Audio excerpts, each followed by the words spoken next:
Going live. We did it. You're live. We succeeded. That's amazing. Craig's going to go do yard work instead of watch us. That's how bad we are. Did you read his comment? Yeah, he says, I better finish it up. I got to go do late. my yard work. I'm going to be late. I'd rather mow grass. Tim Poor, welcome. We had to flip this to a new live because we scheduled the other one with an app we don't have somehow. Logger Jason figured it out. Oh. Yeah, it's been storming. Bad storms yesterday, and I don't think it stormed here today at all. No, we just got rain and thunder and lightning, but some places just south of us, right? Southwest. They got pretty much tornadoes. And flash flooding. Bad. Yeah. Oh yeah, it's flooded. A lot of people out of power. We're good though. Brian, you Jack, got out of there. Kyle, Chris, Jason, Ralph. Ralph, thank you for joining. I haven't seen Ralph commenting on your videos lately. He's slacking. Bringing the mullet. I shaved my head. Yeah. It's too hot in the summer, man. I just buzz it down. Paul, Chris, welcome everyone. If I missed some, I'm sorry. I'm a slow reader. Jerry. Jerry's here. And Jerry's Double here. Jerry. Jerry back to back. Jason, right? Boots in the grass. I got a Facebook message that I haven't opened yet because I forget. I'm not allowed to have my phone at work technically in some places. So when I have it there, well, I would never have it where I can't. But sometimes I'll get notifications, and I don't get into the hardworking man messages that much. But I do think I remember getting one from you that I didn't open yet. Well, what Heath likes to do is he reads emails and he reads texts and he reads messenger messages, and then he doesn't comment back and he's gone. Well, my brain and he forgets. Flips. So he might read it. He just forgets to reply to you. James, welcome. Ralph, hope you start feeling better. Mm-hmm. Andrew is wearing his hardworking man shirt today, huh? I got mine on. It's the most comfortable t-shirt you'll ever wear. Mercury Man, you're up by you're in Michigan, I know. Where I want to say up by Lexington, maybe. Scott. Hardworking people. Come on, James. He's Canadian. I think they have to say people now. They can't say man. You could say they are working hard. Oh man. I'll tell you what. You guys don't have any idea what's going on here because we have been busy. And we've been getting some videos out, but there's in the Woodyard expansion project, I have over 80 yards of asphalt millings in piles right now because my tractor's up at the property, and we're going to get some real hot temperatures. So my plan was to go get the tractor today to get up there and mow the grass because it's like 2 feet tall. Every spring we get crazy busy with sports, with everything. We had a graduation and an open house. We got baby showers, everything going on. Not for us. Yeah, why'd you point at me? You're going to the baby shower. We are not having a baby shower. I'm not having a baby shower. You'd have some explaining to do. But you would. What was I saying? See, this is how my brain doesn't work. We're just so busy. I've done a lot in the Woodyard, and I haven't.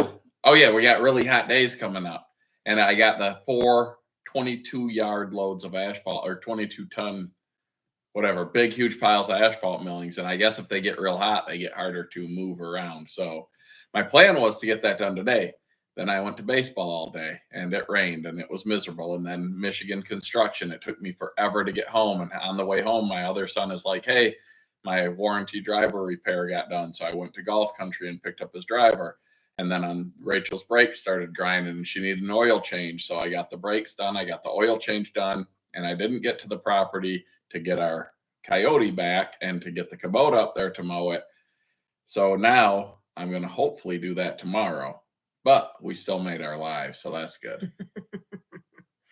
Yeah, one game today, and it wasn't until 1:30, but because it's an hour and a half drive, and then you got to be there an hour early, and then the game's 2 hours long. It's your entire day for one game. I forgot about this when because he's our youngest. He's our only one left in high school. But when you play high school travel ball, it eats up Thursday, Friday, Saturday, Sunday. They're gone. Like, even if it's 1 or 2 games, it just eats the whole day because you got to travel. The tournaments take place at all different locations. So you might have a game Saturday morning at one place, and your next game Saturday at noon is an hour away from that place. It's crazy. It's because there's only so many fields that are high school plus size. Like, once you get to that size, that's the size it stays. But there's not many facilities that will have multiple fields that size. So you have to move around to where the fields are. So yeah, the joys of high school travel ball. But we only got 3 years left, and we'll wonder what we're going to do with all of our free time. Hi, Joe Gilbert. Robert Cunningham, Donald. Good looking woodhounds. Thanks. I think they're talking to me. Good looking pair. Oh. Yeah. Ryan, they are the most comfortable shirts. That's why we're fussy about our shirts. We don't like we could just do the drop ship like a lot of people do, where you can order whatever shirts that we design and they print it and ship it to you. But I'm not happy. If I like something, I'll tell you about it. If I don't like something, sometimes I'll tell you about it. I try not to be negative, but the shirts that we wear, we're fussy about, and our hats. I'm fussy about my hats. Yes. Oh, Mercury Man is from Plainwell, Otsego.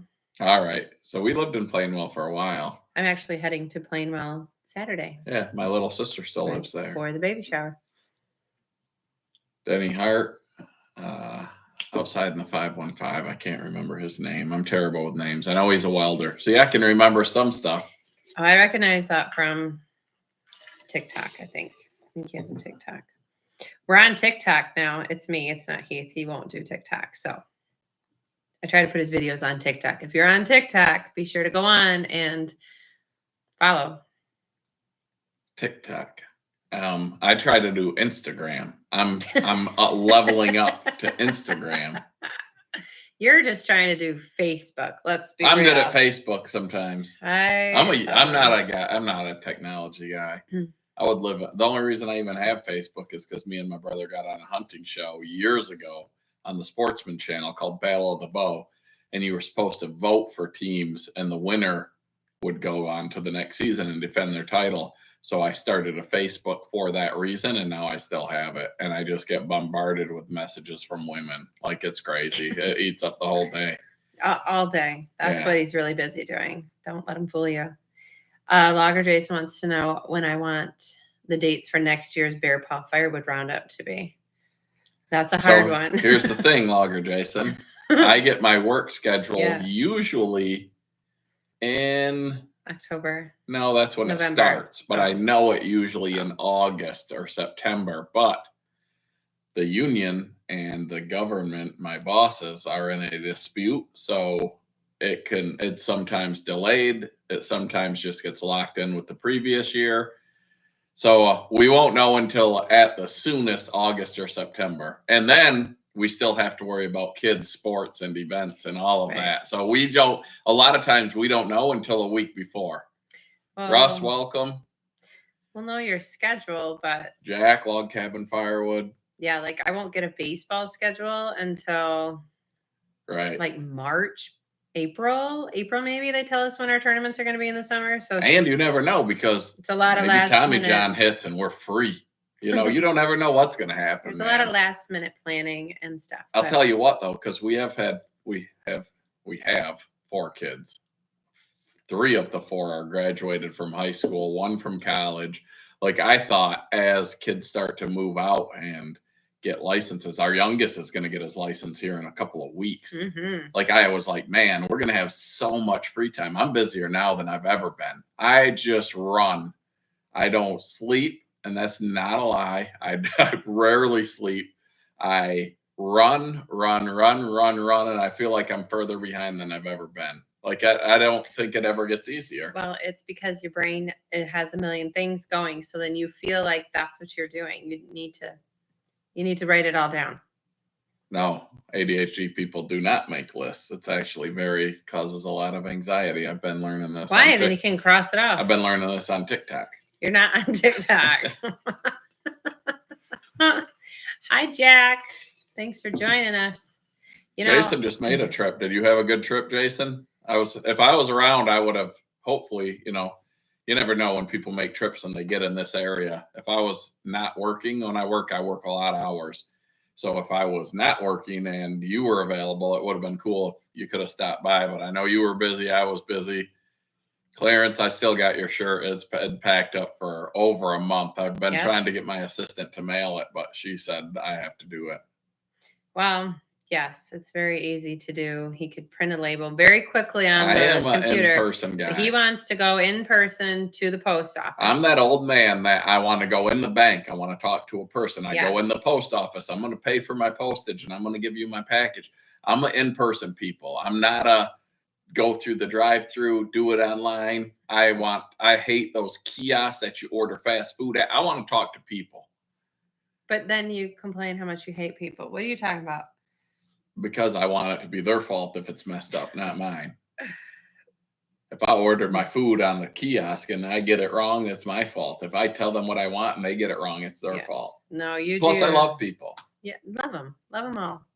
You do always want to go in person. He doesn't ever want to make a phone call, email, anything. Yeah, if you can schedule something online, I want to call and talk to a person. If you can call and talk to a person, I want to go see them in person.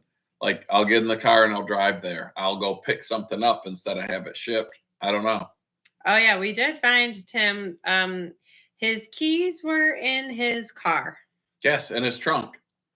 So he called. We didn't go there. He went back and searched the entire golf course with his cell phone light, and he couldn't find his keys. And I said, Nate, are they in your car? Because this kid, Harvard was trying to get him to go there. This kid is extremely smart. When he started driving, he locked his keys in the truck probably 5 days out of 4. Like, he locked to the point I had to hide an extra key because we got sick of having to go get him. So I'm like, Nate, you probably left him in the car. This kid he's just like me. If he gets out of his car to walk around to the other side at home in the driveway, he locks it. It's just habit. My dad always got mad at me. I lock my car in the driveway. I lock it wherever I go. He's the same way. So when we're talking to him, go look did you lock him in the car? He gets back. He's like, the car's unlocked.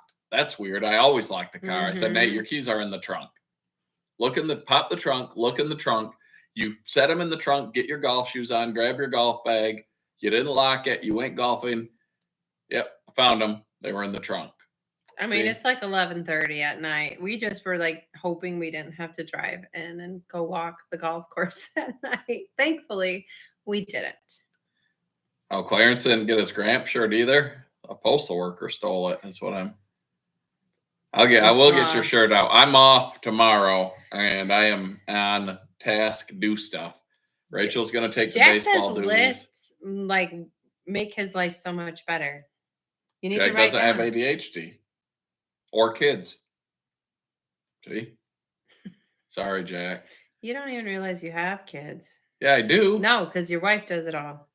Dee Dee is better. She was disgusting for a while. She had the stitches and a drain tube and nasty drain. The drain was absolutely vile. She could have cared less that she got attacked by whatever or got sliced open by whatever. She did not care. Didn't care one bit. Huge monster gash in her neck.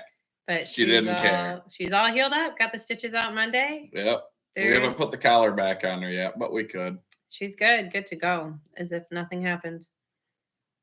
Jack says he has hella ADHD. Not if he makes lists, he don't. You need to watch There's different versions You of need ADHD. to watch some reels because ADHD people don't make reels or see?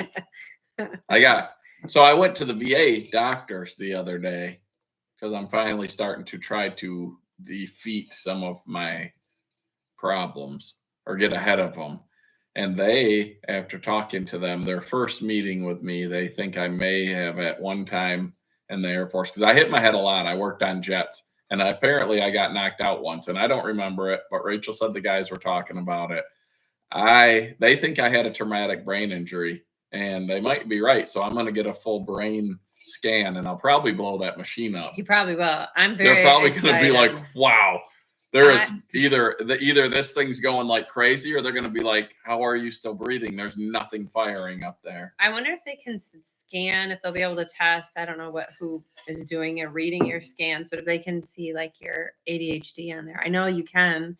If I hope they. I just want them to tell me what it is up there. I'm really looking forward to his brain scan. I'm very curious. They're probably gonna be like, "You don't have ADHD. You've never had a traumatic brain injury. You're just extra difficult." That is not what they're going to say. We're just diagnosing you with extra difficult. Hello, Connie. Welcome. Not brain related news.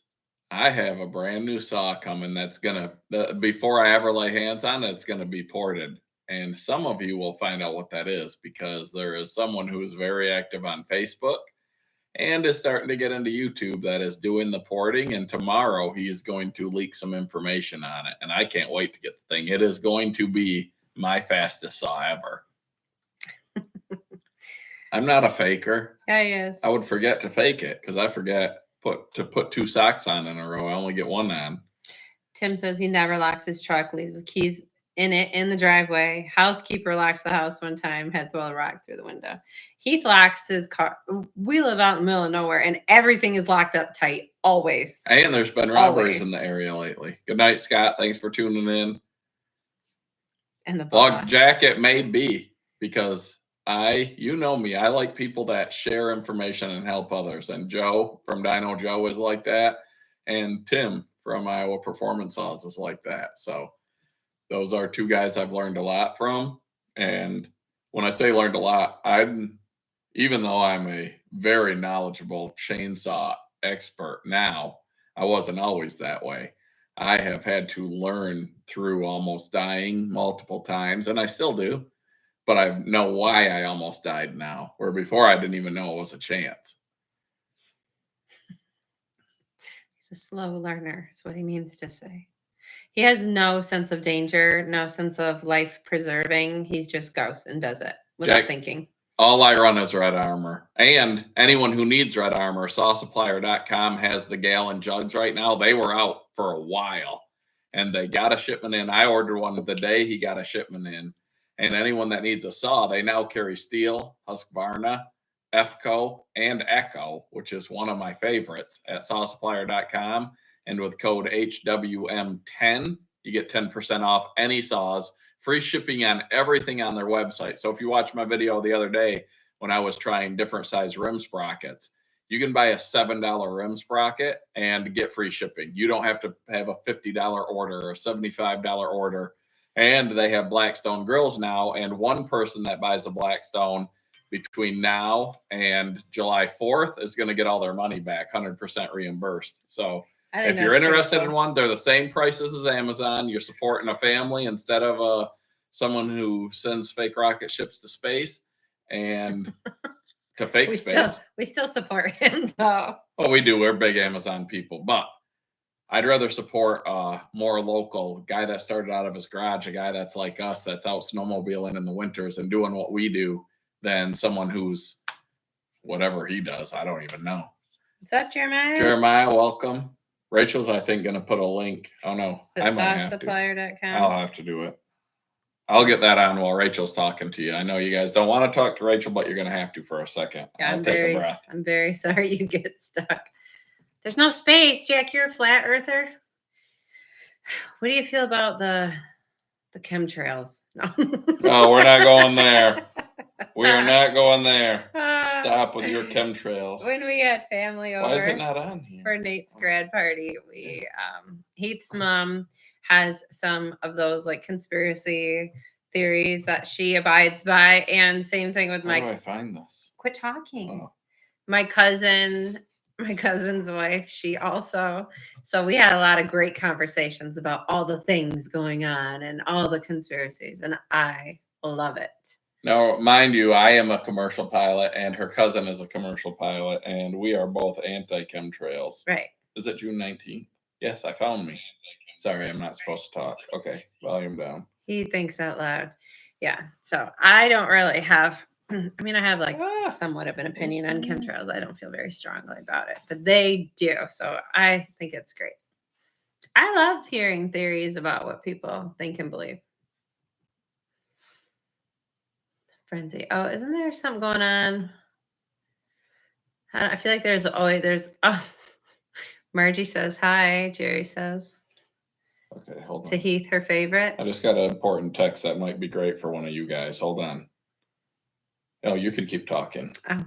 I'm going to be out for a second because I got to read this. It could be exciting. Don't tune out because this could be. I haven't even read it yet. Hold on. There's a link to Saw Supplier. If you go there, it helps us. I do get a little commission. Do they have to put in a code? HWM10 only works if you're buying a chainsaw or a blower. Why There's don't you- only a few items. HWM10. Yeah, tap that on. HWM10. That's right. It's Oh, at I can't even type my own. well, thing. fridge. I feel like I keep seeing stuff like that popping up of people getting together, and I don't know. We're just too busy right now to even think about traveling anywhere. Not until August. Then we'll be more clear, but then high school sports start up. Tennis. All right. So Steve from Saw Suppliers just said he wants to do a giveaway on this live stream equal to the peak number of viewers. So right now he's going to give away an $81 gift certificate to sawsupplier.com to one of you. And I'm going to figure out how he wants to do that. Oh, it's up to 82. So get your friends, get them on the live. You guys could, if we get 1,000 people on here, you could get one of my favorite saws, the 7310 Echo. Steve's like, whoa, whoa, whoa. Well, he's like, no, cancel. No, Steve, when I first called Steve, I talked to him for 4 or 5 hours. Like, you guys know me. I won't support a product or a company I don't believe in. You might see something once on my channel if I put it out there because I get it and I'm testing it and I think it's good. But if you don't see it over and over and over, it's probably not worth seeing or buying. But if it's something you see all the time, Camel City Mill socks, that Easton Made Grapple, Easton Made and Allwood, their stuff, I don't have a problem with any of it. Different stuff. The the strike hold, the different hookeroons and pickeroons we use. O-lights. Like when you see stuff, I carry O-lights at work, at home, everywhere I go. They're on all of our keychains. Like, this isn't all stuff. I support stuff I don't even make a dime off from because I don't care. I mean, I do care. I like money. I'm not a fool. But I like helping people, and that's why I started this channel. So if you see something over and over, it's not because I'm getting paid to do it. It's because I believe in it. So and we need to let the record be set. Heath sold a 4-wheeler. I did. Everyone. That's so claps. Steve is Mr. M in the comments. There we go. We'll plan on $100 minimum. So now we got to figure out how to do this. I don't know. We'll ask a question. We'll ask a question and the first answer. So what time will we do it at? At 9 o'clock. We'll ask a question and the first correct answer that pops up in our stream, because sometimes they pop up different. On my the first one that comes in here is going to win that gift certificate, minimum $100 to sawsupplier.com. That's all. So Steve didn't have to do that. He's Mr. M here in the comments. So just say thank you to Steve, because that's awesome. Someone could get a Sugihara bar or whatever you need for your chainsaw. Jerry said false. Then we haven't even asked the question. It's not going to be true or false, Jerry. How many grandkids does Jerry have? He doesn't even know. No, 9 Eastern Standard. 9 our time. So that will be in 37 minutes from now. Yeah. We'll ask a question and the first correct answer, we'll get the gift certificate from Steve, and we'll get all the logistics sorted out. Thank you, Steve. And you didn't have to do that, obviously. But this is why I support people like that, because I would rather support someone like that, even if something he sells is a couple dollars more. And I order my stuff off Saw Supplier just like all of you, and it comes to my house, and then I love it, and then I show you, and then I love it. If you've seen that last Russ, I know you're scared. I know Russ is shivering in his boots, because that 7310 I got is absolutely ripping through timber. That's my favorite saw right now. Yeah, he sleeps with it every night. No, you're like a chainsaw too, but That dangerous. Dangerous. And little pokey. unpredictable. Unpredictable. Might shred you if you're not. That echo's predictable, though. I said right on the video, I said, this is how it's going to go. I'm going to pull the choke. I'm going to pull it once. I'm going to pull it second time. It's going to pop. I'm going to push the choke in, pull it once, and pull it a third time, and it's going to start, or fourth time. And it does that every single time. And once it's warm, you just like tug on that thing, and it's running. What's that blower that we use? The high drain. High drain. I use that thing all the time, Where did you get it? Do you have I think we have a code for it. We do, but do not Amazon. buy a high drain blower off Amazon. Because fake, they appear cheap, to be counterfeit. Counterfeit. Because mine has been great and it's well constructed. Buy it I think it's just highdrain.com. I have a link, but I don't know what it is. But the ones on Amazon, all the reviews are it's a 3D printed piece of garbage, and it appears to be completely counterfeit because mine is not garbage. I've had it for almost a year now. Use it all the time, and it still works just fine. Awesome. It is so powerful. Rachel was out. We were all sweaty, and she was covered in sawdust the other day. And I didn't get it on video, but I was blowing her off with it, and she was loving it because it was a cool breeze, all that little all the sawdust that was stuck on my skin that kept making me think it was bugs. And yeah, I got absolutely filthy. That's my favorite, when he's like, hey, can you just come film me a minute? I'm just going to do saws. You don't have to be in it. You don't have to worry what you look like, blah, blah, blah. And I'm like, all right, well, let's hurry up before the mosquitoes come out or the sun goes down. And then I'm out there. And then next thing you know, I am disgusting. Russ, have you got any of your ported saws yet? Because you have to admit, now that I'm learning how to tune saws, and I had a buddy come over the other day. He had 2 Husqvarnas that were running like garbage, and they were so out of whack. I now know how to set the low jets and the high jets. I've got mine. My Echo is still a little bit fat, but that's on purpose. I sent a picture of the spark plug to Tim at Iowa Performance Saws and to Bodie from Empire Workshop now, used to be Novice Lumberjack, because I'm learning like spark plug color matters. And they're like, it could be a little leaner, but you're right where I would leave it, where it's safe. All right, so Russ has 3 new saw videos coming soon. I was watching Gramps cut with that, I think he was running the 620. And after running that ported 7310, I felt bad because it was taking him a long time to get through that wood compared to what I was running. And I'm cutting ash. Like Gramps, he doesn't have to lean on it. And I know he loves to lean on it. And I know you're not going to change him, but I used to be a leaner. I used to push where, I mean, I got big muscles and I would grind on these saws and weigh on them. And now that I just let that thing cut, and with a sharp chain, man, the Sugihara chain, I wish that Steve, if you can carry those, because you got the Sugihara bars, that Sugihara chain, I can tell it's hard steel. And I want to get a full roll to start making my own, but that is a nice chain. And I know Steve has the bars, and he wasn't planning on carrying the chains, but maybe if we get 1,000 people in here, he'll change his mind. Jeff Morgan has a high drain that we recommended, and he loves it. They're awesome. I use it even the best unexpected use, because I like to blow off my fuel and my oil caps and blow out air filters and all of that stuff. Blowing the sawdust off of you before you go into your vehicle or into the house is a huge benefit. I never thought of. Rachel actually did. She comes up with a good idea here or there. I'm useful sometimes. What's up, Jonathan? Willie, Russ, you don't know what my new fastest saw is gonna be, but Gramps ain't got nothing that's gonna run with it. You know, Megan just said she wants to go to Maine. Maybe she'll come around. Maybe Get Megan and Gramps will star in a family video. vacay up to Maine.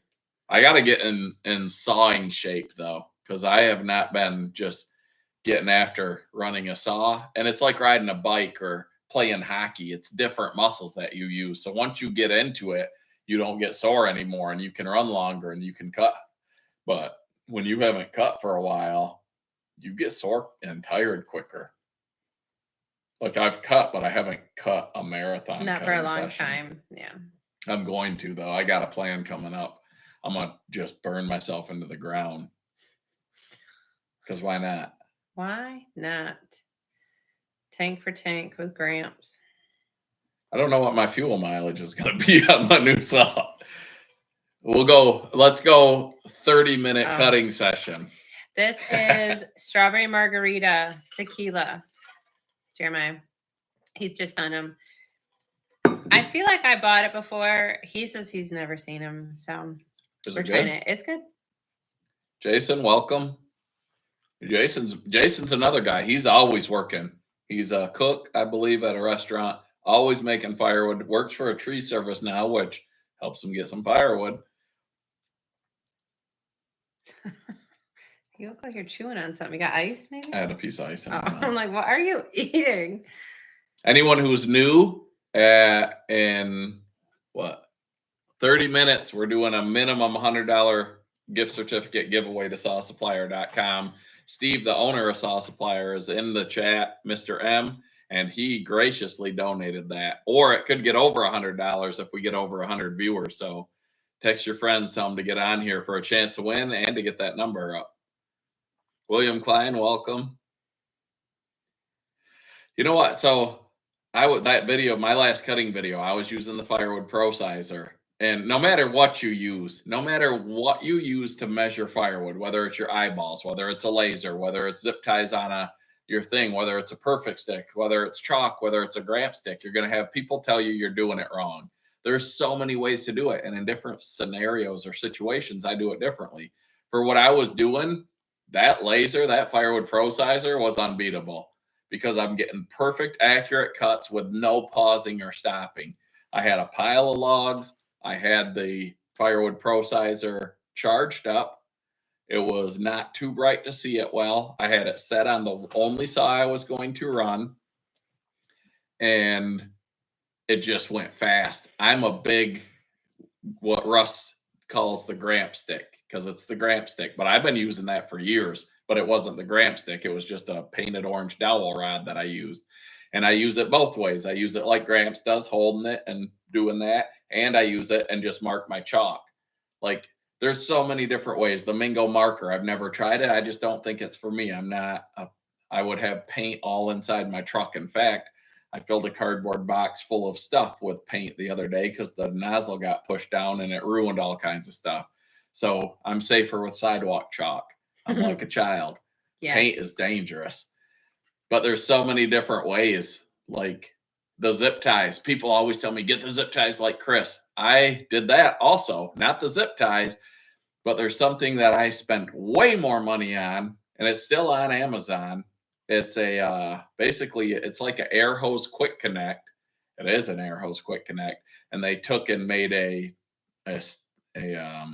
bar nut that has the other end of it. And you replace a bar nut with that and hook it on. And it's a plastic piece that sticks out the side, just like the zip tie. It costs like $30 or $40 instead of 30 cents. But I did that for a while. I just didn't like it. And that's why the zip ties aren't for me. Not everything's for everyone. Everyone does stuff different. And I'm almost always either the stick and chalk or the stick and hand or that Firewood Pro Sizer. And those are my two ways that I do it the most. Unless I'm just cutting up boiler wood, then it's eyeballs. And I'm getting better with that Pro Sizer at getting it in the right spot every time. James is making a joke. It's a new pronunciation of the processor, the Pro Sizer. No, that's actually the American way to say Pro Sizer or processor. Not, so you Canadians might call it a processor, right? Oh, they would pronounce it. What do they call it? Well, they call a processor a processor. So a Pro Sizer, they might call a processor. Maybe they do it the other backwards. I'm not sure. I hear some Canadians are mad at us. I don't know if that's true or not. I still love Canadians. Everyone has said some of them. That Canadians are not coming over to the U.S. shopping as much. They're not coming over here for tourism. They're boycotting, blah, blah, blah. I was up at the border town, and it couldn't have been more busy today. They haven't stopped. It was packed full on a middle of the afternoon on a Thursday. And I said, yeah, I'm pretty sure no one has stopped coming over here shopping or utilizing the U.S. because it was nuts. I used to use chalk and a tape measure, but if you just get the stick, it's way quicker. Paint your stick bright colors or get a Gramp stick. That's right. I use a 15 or 14 inch stick. So then when you have the chalk, I like my wood to be between 14 and 16 inches. So if you cut to 16 and you go a little long, you're going to be 17. If you cut to 15 and you go a little long, you're going to be 16. Or if you go a little short, you're going to be 14. And most of my wood at small splits, people are getting for campfires. And if they got the smokeless fire pits, 14 to 15 is what they want. So that's what I shoot for.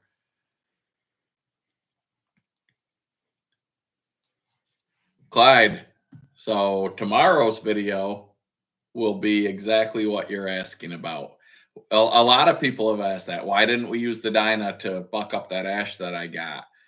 Because I wanted to run that saw and we needed ash. So I went up and I loaded the dump trailer with ash logs. And another reason is a friend of mine wanted to buy some ash logs. So I filled up the trailer the same way and I delivered it to him. And I didn't know how much was in there. I always would rather give people extra than not enough. So I went and reloaded the same thing, brought it home, bucked it up and stacked it. So I knew how much was in there so I could give him an accurate price. So that's why running sweet saws, running sweet splitters, and I needed to know how much I could get in there. And now I'm going to go, because that's a 16-foot trailer and they're supposed to be roughly 8-foot logs, but they're a little over. So I'm going to go, next time I load that dump trailer, I'm going to take a block off every log, I think, so I can get 2 level things. And I think I can get at least 2 cord in there that way. And I got to get my side extensions on. Travel stats show Canadian travel's down 35%. Well, it didn't stop them from coming over by us, because I'm telling you, it has been nothing but full. Ross, you're asking about bar oil, and I think Steve still has it. The Cut It bar oil. It's not red, but you could probably throw some red dye in there for Gramps. That is by far my favorite oil I've ever run. I have run a lot of different oils, and some of them are too sticky, gooey, tacky. I was running the STP, which some of it would come red, some of it wouldn't. So I'm like, what is this? If you can buy 2 jugs and get 2 different oils, like what are they even putting in here?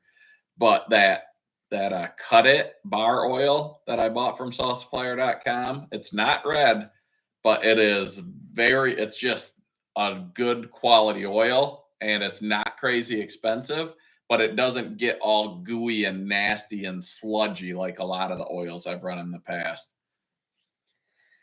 What are you getting? The Kindlet 200?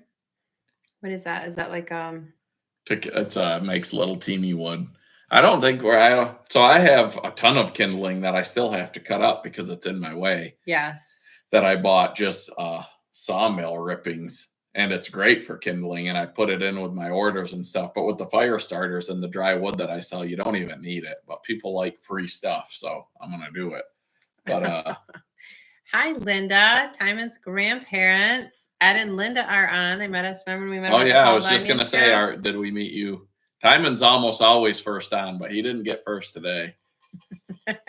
Thanks for joining us. There, he can ship you a drum with dye in it, Ross. There you go. That Cut It's good oil. I might have to get I don't need a 55-gallon drum. That's funny. But I love that stuff. And I have a Holes Forma 395 that a buddy from work loaned me. You probably have seen it in one of the videos, but I haven't got it running yet. I haven't messed with it. I've never had a saw leak more bar oil than that thing. It just like flooded my garage to the point. And luckily I had some organic bar oil that I was going to try, and I put it in there, not my Cut It. And it's a little more, I guess, viscous, more thin, less viscous, something like that. I use big words and hope people don't know what they mean and they think I sound smart. But anyways, that stuff leaked all over my van. Luckily, I had an IBC tote lid in there. It leaked all over my garage. It leaked like crazy, and I finally just took the cap off and dumped it out because I was so sick of it leaking everywhere. So I did contact Steve, and I'm waiting. I'm hoping that he can pull some weight and get me one of those Husqvarna 364s before anyone else has one. That's the goal. I think he can call Husqvarna and tell him, hey, I know the hardworking man, and he wants one of those saws before anyone else in America has one. They'll say less. It's Say- yours. Is that Rachel? They'll say. If Rachel runs If we get that, Rachel will run it before me. Deal? I got her some new chaps the other day, and she's going to wear these with pants underneath, I think. Some of you that have been around the channel for a while might know what I'm talking about. No promises. Okay, so projects that I have going on. I have the conveyor that I think I have all the pieces for, except maybe a few hydraulic hoses. And I got to get that going because our firewood pile, that little launching conveyor is running out of launch. Like we're not able to get it high enough anymore. I have, if any of you watch Sam's Doing Stuff, he bought a off-road pallet jack. It's an idea that I've had for years. And I guess, I want to say the Firewood guy, maybe. He was on Adam from Hometown Acres channel. He has a huge firewood operation. He built a similar item or project. And so he can deliver pallets, wrapped pallets or IBC totes. And some guys use mini skid steers or different things. I am going to build what I believe is going to be an awesome but low cost alternative to that, because it's been an idea of mine for years. And sometimes all I need is someone else to do something, and then it kicks my butt into gear. So I went on Facebook Marketplace. I picked up some parts and pieces. I've got, I think, 80% of what I need. Rachel's excited. I'm learning how to weld. Welding's going to be part of it. And I'm going to hopefully bring that to you soon. And I think it's going to be something that a lot of you could use, because I have a few different ways I'm going to use it. I'm going to create something in my head. I am going to create something that you can move IBC totes with a side-by-side, a four-wheeler, put them, load them, deliver them, all of this without having to own a tractor or a mini skid steer or a skid steer at a much lower cost, but you can still utilize IBC totes in your process or pallets, racks, whatever. And I'm excited about it because I think it's going to be pretty cool. And it's not going to be over $12,000 like Sam's was. And if I can, I would like to put it to production, and I have some feelers out there for that possibility. I might finally do one of my inventions. Oh, he's got so many. We'd have a whole shop full of fun stuff to sell. Did you feel like Mike, I'm guessing that's Mike Morgan, spreading the gravel in the Woodyard? Dude. Did you order it before or after the wood chipper and the mud? So I've been buying limestone for quite a while, and limestone's not cheap, depending on where you live. Like, I think for Mike, he lives in Pennsylvania in the mountains where they get this stuff from. So I think it's probably cheaper there. Here in Michigan, I think we can probably get it cheaper than some places. It comes in on big barges up the river, so they can ship whole barges and then they convey it off into the stone yard. So we probably can get it cheaper than some places, but not near as cheap as other places. But it's still not cheap. So these asphalt millings came up, and I was able to get 22-ton loads. Not 22-ton, 22-ton loads. Is that right? Big semi. 3 loads that were 22 4 tons. loads that were 22 tons. Not 22. $350 a piece. So I'm going to now get the strip to the outdoor wood boiler done. The wood yard, like the mud will no longer be an issue. We've got the pergola. We're gonna have lights there. We're gonna have all this stuff. Like, it is cheap, Yadkin, because my buddy who does this stuff, like, he has an excavation company on the side, and he puts in driveways, culverts, does French drains, all this stuff. I texted him and I said, hey, I can get these millings for $350 for a full semi dump load. Shit, is that a good deal? And he said, buy everything they can bring you. But I'm out of space for them already because my tractor's up at the property and I need to get them moved around. So. Chris asked if we're going to be at the fellowship at the furnace next week. We will not. We're not going to be at the fellowship. We are going. We will be at baseball. Brad decided want to join us? That's schedule it what during we'll the be. baseball season. We will be. Hopefully, we're going to try to make Hope this year, which we've That's never in made September. before. So we're going to try that. We will be at Bunyan. We're at Bunyan every Boonville year. is Boonville's up in the air. Bunyan, you can just put it down. I'll call in sick to work if I have to. Like, we aren't gonna miss Bunyan. That's just a good time. Yeah, We got our hotel Boonville. already. Boonville is we have people asking us to come to Boonville, so it might happen. We'll see. It's our kids are our number one priority. So if they have something going, it could be just Heath goes and I stay back with because it's during tennis season. I know it's in August, but like we do have tournaments. So we'll see. We never know what's going on. I won't know that Greg, I will have to ban you. That is not a great subject for her right now. I accidentally spent her money. Yeah, no kitchen. You know what's a really fun part about the kitchen is that we had that wall taken out, which is what I wanted. Perfect. Got that wall out, opens the space up. I was like, yes, this is getting to where we need it to be.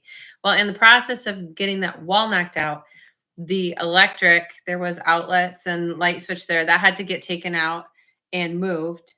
And that was in November, and we still don't have lights that work in my kitchen. I'm testing different string lights. You just plug it in. It's garage work lights that are strong, like 3 of them that are so ungodly bright. When I plug it in, I'm blinded for a minute, and I hate to have them on. But if you don't have mine, you can't see anything. There's no electricity in there. Wait, there is. Our appliances are plugged in. There's no light. Electric. There's just not the switch. So. Okay, Russell, 1 second, because Russ says he'll be in Boonville and Indiana for the 4th. What's in Indiana on the 4th? And are you talking the 4th of July? I don't even know. I could be missing something. But where did he say that? Oh. Right here. The wiring in this house. So this house we live in, the guy who built it was not a home builder. Ted says I don't have to bring you. I just leave Heath home and I'll come by myself. Just bring her lemon vodka, Ted. That's all she needs. Right. Just Sherry and I will sit and enjoy each other's company. We don't need Heath. All right. So Steve, once again, going above and beyond. Anyone who's going to the Firewood, what is that? In Wisconsin. The Wolfridge thing? Firewood Frenzy. Steve's supplying a saw to give away, and Bob, I assume he means Bob Nelson from Wolfridge, is going to be in charge of giving that away. So Steve's going to be giving away a saw there as well. Ooh. So this is exactly why I like supporting someone like Steve, because he's here conversing with us, taking time out of his night to just be involved with us. Just give stuff away. And he unsolicited did a giveaway on our channel. It's going to be $100 minimum. He's giving away a saw at the Firewood Frenzy. Like, if you need something chainsaw related, or he has blowers, all this different stuff, and he's constantly adding stuff like the Blackstone. Like a Blackstone. All different stuff to the channel or to his website, sawsupplier.com. We have an affiliate link. I'd love it if you use it, but if you don't, I don't care. Go support Steve because he's supporting all of us. So this is why I'm fussy with who I work with. And I met Steve, or got to know Steve, through Joe from Okie Woodsman. And I asked Joe first if he minded if I reached out to him, because I don't want to step on other people's toes. But I needed a good Echo dealer. And I talked to Joe, and he's like, Steve's great. It's awesome. And I knew he was an Echo dealer. Everything carries the warranties. He's certified dealer for Echo Steel, EFCO, Husqvarna, all that. Unless you void your warranties by getting them ported, which is well worth it. But anyways, Go check the site out. The gloves I got from there that I've been wearing in the videos, they're my new favorite. They are a little warmer. They do make my hands sweat, but I sweat in the middle of winter, so it doesn't matter. I have some gloves in my Amazon cart that I liked right now. I saw those. I just didn't know if I wanted them or not. Oh, gosh, I went up here to read a comment and then I forgot it. Oh, what do you got, ADHD? I think Rachel does. Not as bad as me. I have Heath distraction syndrome. Brian, we are not going to the Wolfridge this weekend. We have baseball tournament, and I have to travel across the state for a baby shower. What's Jerry have candles for us for? Because we don't have lights in our kitchen. Oh, geez, Jerry. Why don't you come wire up some lights for Jerry Rachel? is my only hope at getting lights in my kitchen. What time is it? And 11 minutes. 11 minutes until we ask the question. That's going to be a minimum $100 gift certificate. It's going to be a code that we're going to send you, and you're going to be able to use it as your discount code. It'll be $100 off your order. So you could buy a sweet new saw. He's got the Steel 500i. He's got the Get $100 7310. That's awesome. You could just buy $100 worth of stuff, and it'll be free. Like, I mean, you can't beat that. Excuse me. Someone's calling Rachel. Hello? Oh, well, now what'd she do? She just left, and she's got my comments. I don't know what's going on. It is by the over. There we go. I honestly think a lot of people in Firewood have ADHD because we don't like sitting still. We don't like stopping moving. We're constantly thinking, constantly doing, constantly maybe not accomplishing everything we set out to, but always doing something. And Firewood is not for the weak. It is not. You're probably not going to become a millionaire off it unless you have an invention or, create a big company or something. But just making and selling firewood, it's just something like I think the reason I like it so much is because I can go out and work.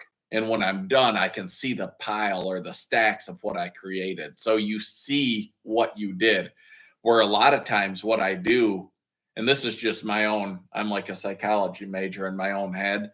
A lot of times when I do something, I can't see what I accomplished. So I don't know that I even did anything. But with firewood, you're like, man, I just created that in this amount of time. And it's physical activity. It's something, it keeps us busy. We're always moving. We're always doing something.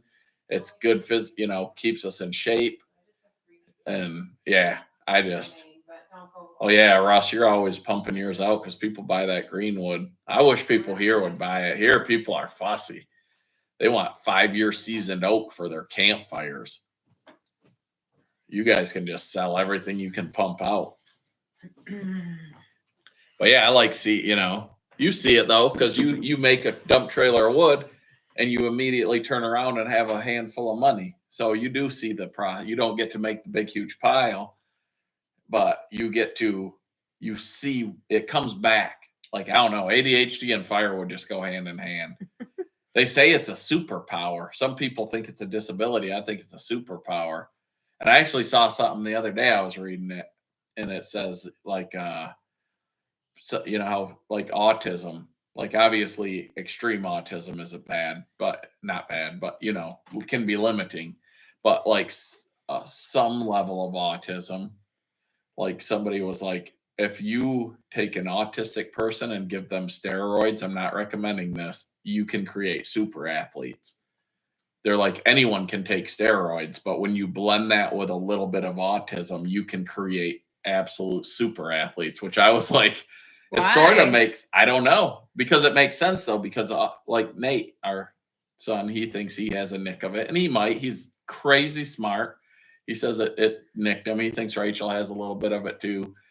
But like when you have ADHD or maybe a touch of autism or whatever, when you like do to diagnose stuff, everyone else. But when you do stuff, you get hyper focused. Like Nate right now was golfing. That kid is out till 3 a.m. hitting golf balls into our net, like studying, just like 100% dedicated. It's just hyper focused, and that's why you don't ever finish anything, because when you're done, you're done. Yeah. Boom, you're focused, and then you're done.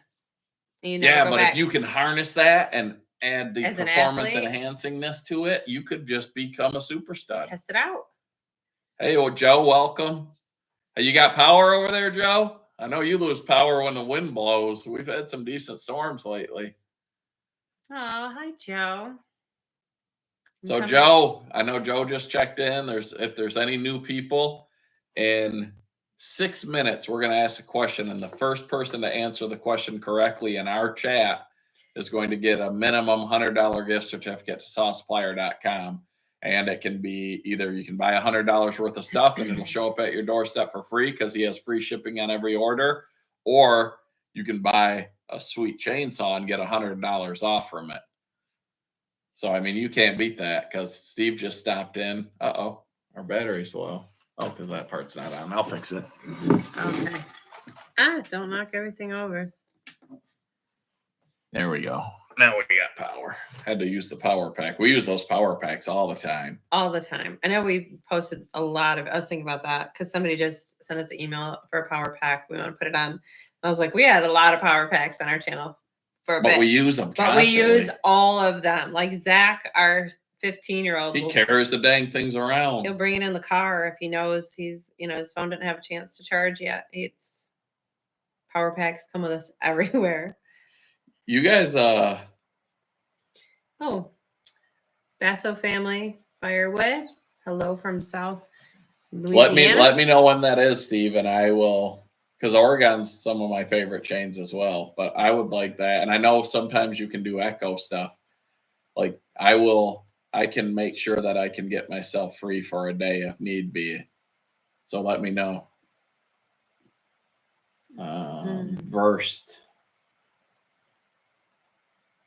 So the FG60 Firewood Grapple. Now I've owned several different grapples, ran a bunch of grapples, and I'm not paid a dime to say this. I don't owe Andrew. I like Andrew. I'm friends with Andrew, but I won't promote something that I don't think is the best or in the best.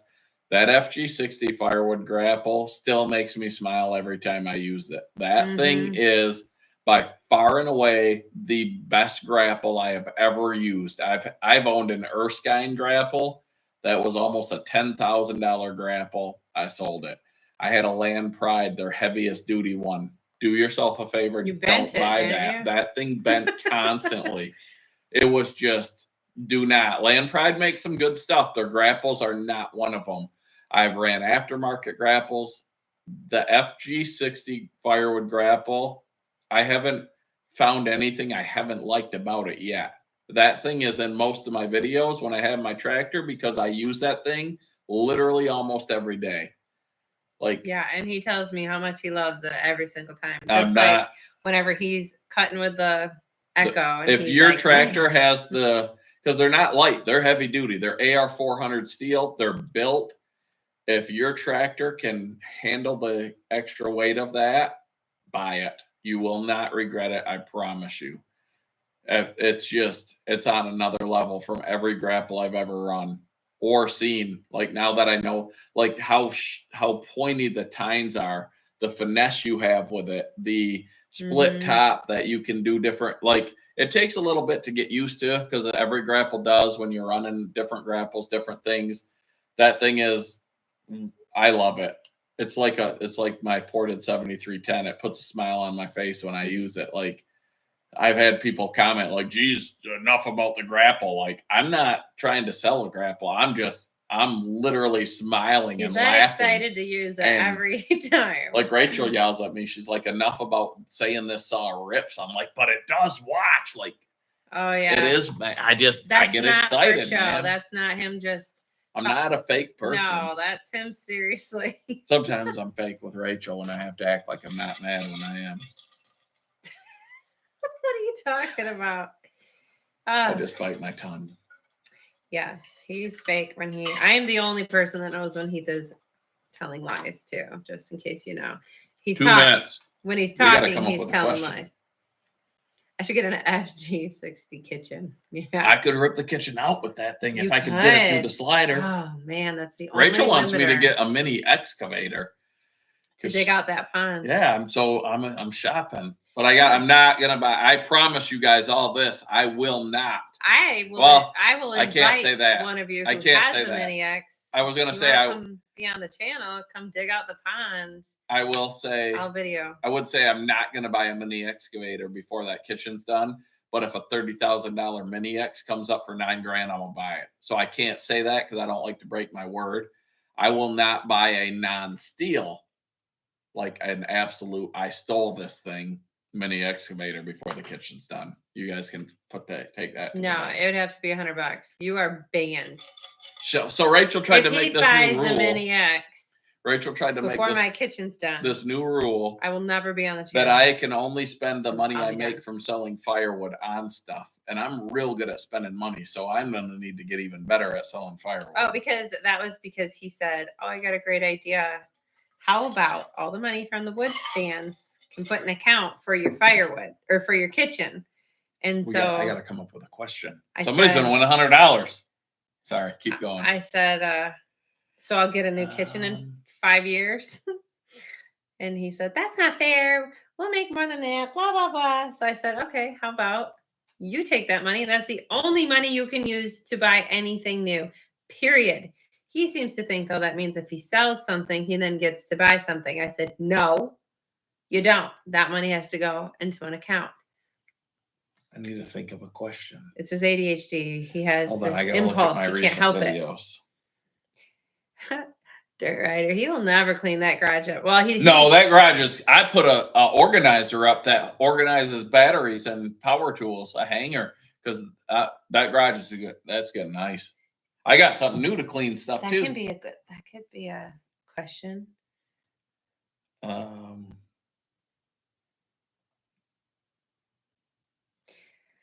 Yeah. Man. Yeah, Brian, that's exactly it. He just loves. I got it. He even admitted to me the other day. He says half the stuff he says just because he knows something in his brain says, "Don't say this. You're gonna piss her off." It's an ADHD trait. He's like, I sent her a thing. I saw it on the internet. He just has to say it because he knows whatever he's gonna say is gonna make me look at him and give him that look like, "Are you serious?" He can't help it. He's like, negative attention is still All right. attention. Are you guys ready for this question? The answer Okay, well, was in a video, one of our recent videos, one of our last 10, and I thought it was a pretty cool video. And if you haven't seen it, you're going to want to check it out. What was the name of the Dyna rep that brought the chipper, the Vortex chipper to our property? Chipper. Who brought that? What was his name? He brought it over and he helped us run it. And we mentioned his name. A great guy. The first person to put his name in the chat is going to, you don't have to spell it right, but it can't be Norman, Jimbo, because that's not right. It wasn't Chip either, Tim. It wasn't Nice Guy or Dinah. Nice Guy. Somebody's going to know his name and they're going to get $100. They're going to get $100. It wasn't Darren. Yes. It wasn't Heath. You guys, you got to watch our videos. You might want to go watch that video right now. He's one of my No one's going to randomly guess this. Hogs there Logs. It is. Mike Best, the Hogs Logs got it. Noah is an awesome dude. Love the guy. We've met him several times. I love And Noah. Mike, you just won $100 gift certificate to saucepire.com. So you're gonna love it.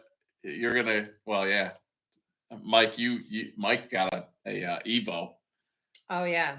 Yeah. So he now needs a couple of stuff off Sauce Supplier. Jerry, you were here. You spent the whole day. And you still didn't get it before Mike, Jerry. What kind of fan are you? All right, Mike, tell Steve thank you, not us, because this wasn't planned at all. Steve just jumped in and texted me and said, "Hey, I'm loving the live. I want to give something away to somebody." So thanks, Steve. And everyone in here, I'm telling you, support Steve, saucepsupplier.com. If you're going to buy a chainsaw, a blower, a weed whip, HWM10 is the code, 10% off, free shipping on everything. All right, we got some talk about the all-wood vertical, or the birch vertical. I was going to actually text them today and see how that's coming along, because I'm excited to see one as well. Yeah, 95% complete, apparently. So I'm going to get a hold of them here in the next couple of days. I don't know if I'll get a chance to get down there and check it out, but if I can, I'll get a video out on that thing and you guys can check it out in person. Maybe see it run for the first time ever on Hardworking Man. Oh, Jerry's feet. Craig, I don't know about the best state, Wisconsin. Y'all got the Packers and we got the Lions that are it's not one Ohio, of the worst franchises ever. I mean, it's not Ohio. Sorry, Timon. Joe knows it's Michigan, baby. Go Blue. Oh man, Mike wants to get the Echo 7310. But it's an awesome saw, even if you don't get it ported. But if you get it ported, and I'm telling you guys, with Echo saws, you need to run 15 tanks of gas through them before you judge them, because the rings seat differently than a Husqvarna or a Steel. So don't get one, run it, and say I don't like it. Well, you're you just can going to keep stack getting your happier and gift happier. certificate with the code for that. Oh, look at that. So Mike, you put when you can HWM10 stack and stuff. I'm going to send you the code for the $100 and you can get 10% off and the $100 off. So you can get either sweet Steel, deal. Husqvarna, Echo, or EFCO saw. I mean, your wife can't. She's got to just support you. She's just got to be like, buy whatever saw you want. I mean, Mike. He has a Evo. So yeah, you need a saw I though think to she's pretty supportive. hatch them limbs off. Yeah, they just keep getting better. I want a 620. I think so. Eventually, I'll get one. I don't need one at all. And I said that the other day. And if you guys, a few people nailed it earlier, Iowa Performance Saws, he's on Facebook. And one thing that drew me to him was that he is always sharing knowledge. He's not getting anything out of it. He's not selling stuff. He's just sharing. He tears down saws and he'll show you the inside of them with different oils, with different this, with different that. He doesn't bash people. He's not into saying I'm better than this guy or better than that guy. He just wants to build a good work saw and share his knowledge. And I've learned a lot from him. And he is going to, I believe, be sharing some information of the latest saw that I bought from sawsupplier.com and had shipped straight to Tim. So that's another thing with free shipping. Like you send a saw to Joe from Dino Joe or Tim from Iowa Performance Saws or somebody, you get a hold of them and Steve can ship the saws straight to them. So now you don't have the expense of getting a saw or buying one and then shipping it to them and then paying to get it shipped back. It goes straight from Steve, straight to the porter. And when it comes to your doorstep, you got a brand new ported saw and you didn't have to pay the shipping to get it to the porter. You can't beat that. No. Just reading. Everyone give Rachel, Heath a thumbs up. So Basso Family Firewood, I have seen the unfinished birch vertical. I have not seen a finished one or an operating one. But I will tell you, like everything Bobby builds, it's impressive. Is that one we saw? That wasn't the birch one. No, that's the ironwood, I think. It's a monster. But the birch is still like the top of the birch. Don't quote me on this. I'm not an Allwood rep. I don't work for Allwood, but I did see it. And I want to say the top plate on the birch is 3/8 inch thick AR 400 steel. I could be wrong. Don't quote me, but it's heavy. It's everything he builds is over heavy. Don Scheib, welcome. Hi, Scheib. Good to see you. I know you put a video out the other day. I know you've been busy. I know you've got stuff going on. I hope everything's going okay. I've been meaning to reach out to you just to, touch base. Just to say what's up because we miss you. Don's a lot of fun. And, sometimes you got other stuff in life going on. I'm not going to share his personal business or whatever. A lot of you probably know it, but sometimes YouTube is not the most important thing going on. Family and life and other things take precedence. And that's, I think, what he's doing right now. So, but it's good to see you here, bud. And I imagine you'll be at Bunyan, but if you're not, you have our full support. Hopefully you are, because no one else tries to pierce their nipple with a pin. No one else is going to let Heath do that to him. No, I think he was going to do it himself. I don't remember. You were doing it to him. Oh, well, we don't always remember everything. I signed your brother's nipple the other night. Yeah, at my nephew's open house. While I was at work, she signed my brother's nipple like Happy Gilmore with a Sharpie. It was with an ink pen out of my purse. I don't know why. He made me. And I just said, okay, and I did it. Jerry, you should come over and jump on this live. Jerry lives right down the road. Oh, the ironwood vertical looks like it belongs in like the Game of Thrones set. It is. It's like nothing else you've ever seen. In Home Alone when he's down in the basement and then the furnace kicks on and is like on this big thing. That's the impression I get of this thing where I'm like, whoa, that's scary. Joe, I got a question for you. Because Joe is not far from my hometown, and one of our first collabs ever was with Joe from Joe's Premium Firewood or Joe's Firewood Videos. Are you going to make it to Bunyan? Because I know you came to Hoosier last year, and I know you had a lot of fun, and you didn't make it this year because you've got stuff going on too, like everyone. But Bunyan, I'm telling you, if anyone can make it to Bunyan, get there, because it's just a bunch of us hanging out, having fun. and there's cool stuff to see, but the people are what make that show. You might want to bring some bodyguards though, because you're gonna have a lot of people talking to you and wanting pictures with you, Joe. You're famous. They ain't haters, Joe. No. Russ, Mike from Hogs Logs won. Russ is back. He didn't see. Was that who asked? Somebody? Yeah. Okay. Yeah, Mike won. Oh. Good guy. Mike Best, I've known him. We met him at the first Bunyan we ever went to. Mm-hmm. Like, I'm not good with names, but Jerry, you can come with us. Jerry can come with us to Bunyan. Right, is that Sarge, what he said? I want to go, he says. You can come. You're welcome. We're going to take the Hard Working Man tour van, probably. Yeah, dude, it's a lot of fun. It's the first. Jerry can drive, so I don't have to. It's the first week. Oh, because we a go passenger. right when I get out of work. Yeah, okay. I'll probably have to drive both you fools because you both be like, we just got off. I have to sleep. Yeah, me and Jerry have the same shift. Heath is a passenger princess. He'll drive for an hour just to say he drove, and then he's like, I don't know, man. You're gonna have to take over, and then I drive the entirety. Doesn't matter where we're going. No, this isn't true. That is true. Rachel makes up stories. But I don't know why I let him drive anyways, because he almost kills us, and we get out of the car and we're like deep breathing. We're all like, are you okay? You made it. I made it. All right. And yeah. You guys are crazy. If Zach was here, he would corroborate my story. They are shipping steel. That was an error. They are shipping them for free.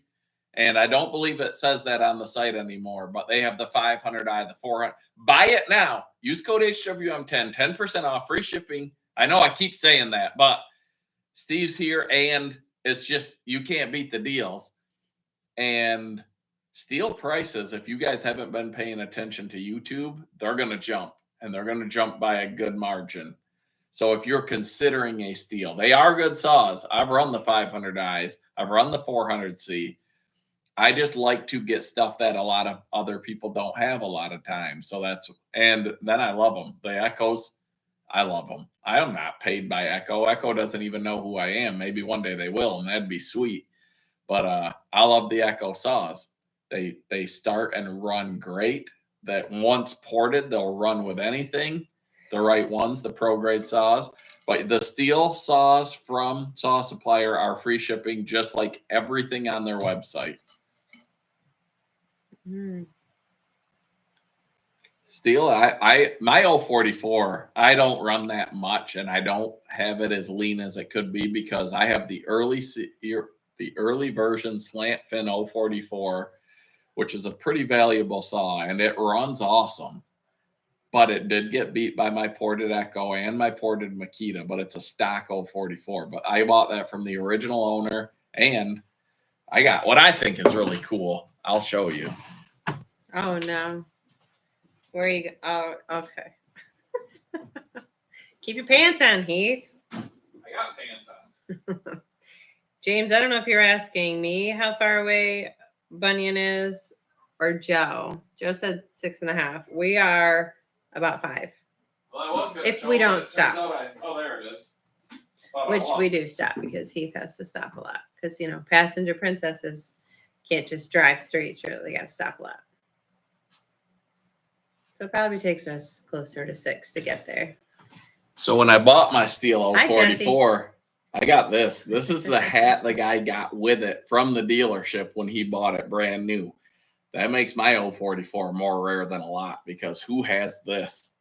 And it's never, I wore it 3 times now that I just put it on. It's still got the little sticker on the bottom. This isn't a reproduction. No. This is a original steel hat. It's crispy. That came with the 044 slant fin.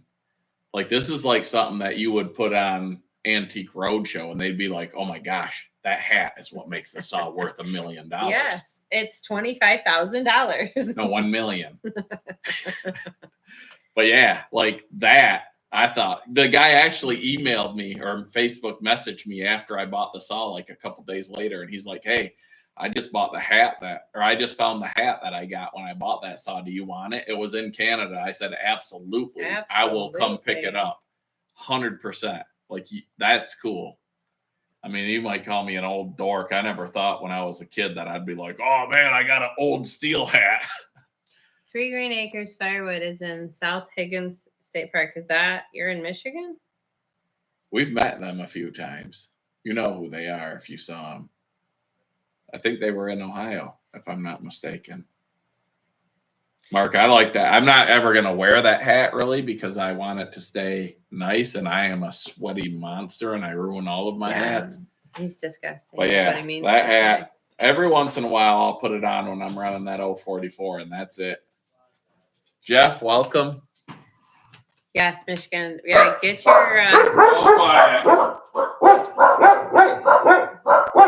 Sorry. Our daughter just got back from the grocery store. Jasmine. I'll be right back. Do you need anything? Another drink, probably. At least you're camping now instead of next week when it's supposed to be in the high 90s. I don't even know how we're going to survive that. I don't think anybody's going to sleep well. Yeah. You want us to come pick you up in our van, Jesse? We'll just make pit stops along the way. Except Tennessee would be a little out of the way.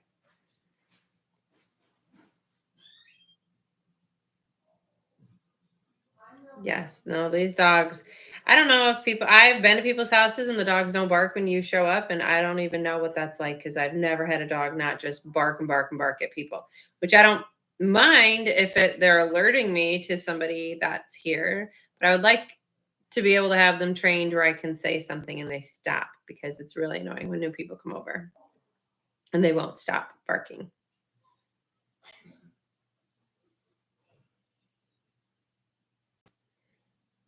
Oh no, Tim. Our dogs do send your dogs. I can't. They bark at our kids. They know us. They know the kids. You would think they know who's. I feel like they don't bark when I come home. Like, however, they hear me walk. They hear how I open the door. Because if you live in a house with multiple people, you can, if you pay attention, you know who's coming home because you can hear whoever. I know who's walking down the hallway based on how hard they're stepping and their moves. So they don't usually bark when I get home because they know it's me. But the other ones, they haven't figured it out yet for whatever reason. Ooh, horse camp in Croswell. It is definitely going to be hot.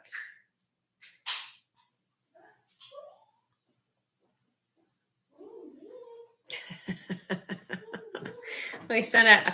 Our dogs have everybody else's dogs barking at everybody. Good. If you own dogs, you know that's how it goes. All right. Good night, Jason. I hope y'all have fun this weekend at the Wolf Ridge thing. I feel like there's a lot of you that are turning up, so it should be good. It'll have to be a couple years for us to be able to make more of this stuff. Yeah, I can't wait to retire and just road trip. That's what I'm telling. So the Firewood community, we've talked about it before. It's awesome. Like we've gone to shows, we've gone to events, it doesn't matter. Like the first Bunyan we went to, I think we just hit 1,000 subscribers, right? Yeah, right. Yeah, I think so. And we're like, no one's going to know who we are. Like, are they even going to talk? It didn't matter. Like Shibe was there, Brad, Dan, like all these people. No one cared if you had a channel, didn't have a channel, had 1 million subscribers, 100. No one cared. We all just hung out and talked. And it's been like that ever since for most people in this community. And I was just like, man, I guess that's just what Facebook's like. It's not. Like you talk to some of the chainsaw guys that come to start integrating into the Firewood events. And I love it because I'm learning a lot from these guys, but they're like, our chainsaw events aren't like this at all. Like it's not the same dynamic. It's not the welcoming and open arms to everyone. It's secretive. It's just not as friendly, not as like the Firewood community. I mean, there's several different events set up to help charities, to help good causes, to help veterans, cancer. Jason just did one for, I believe it's like I forget exactly, like not Boy Scouts, but something like that, a scout group. Like people support other people, help people in need. Like Russ is doing a thing where he donates wood to people in need. Jason Lee has called me and is like, hey, do you know any veterans that could use some firewood? He just on his own went and just took a truckload of firewood to somebody. That's stuff I like to do. I'm in the plans of doing something like that, like helping other people. This community, it's like, it's just different, and I love it. Yeah, like there's no doubt. If you were in need, if something happened and we needed something, like we would have a ton of people step up and be like, "What do you need? I've got you. Like I'll take care of it. I'll help you out." There, Joe just had some people from my hometown, I guess where I grew up for most of my life in Wayland, over there on the west side, pick up some wood from him. I'm gonna be near your way, Joe. I'm gonna be in Plainwell on Saturday. Yeah, she's got a baby shower, not for her, for my little sister, one of my little sisters. He doesn't have no family lives. Oh no, your dad still lives in Wayland. I was like, no one's in Wayland anymore. So Wood for Warriors, I talked to them a little bit. I'm going to try to get to some of their stuff because that's exactly what I like. I like helping everybody, but being a disabled veteran myself and knowing a lot of veterans that are not as good off as I am, even though I have stuff going on, whatever, it doesn't matter. There's people that could use a little more help than me, and being able to help them and help the people that gave so much to all of us. Like, I like that. Like, that's a good cause. And a lot of people look out for veterans and help them, but a lot of people look down on them in some ways. And it's sort of sad. All of a sudden, somebody asked about, okay, I had a panic moment. Uh-oh. Are you going to be at Dyna Days on Saturday? And I was like, Dyna Days isn't tomorrow, is it? No. I think it's July, right? July. We will be at Dyna Days. And last year, I finished second in the firewood processor competition. Only, I think, because I was graceful and I let the other competitor. Where are you going? So fireworks. Love you, bud. Fireworks. Chesterfield. With Leah. That's what makes me think I did okay as a parent. When my 18-year-old son, my 20-year-old daughter, my 15-year-old son, my 22-year-old son, they still give us hugs. We tuck them in. They say they love us when they leave. Don't tuck them in. We sort of do sometimes. That's sort of Wayne. Good night.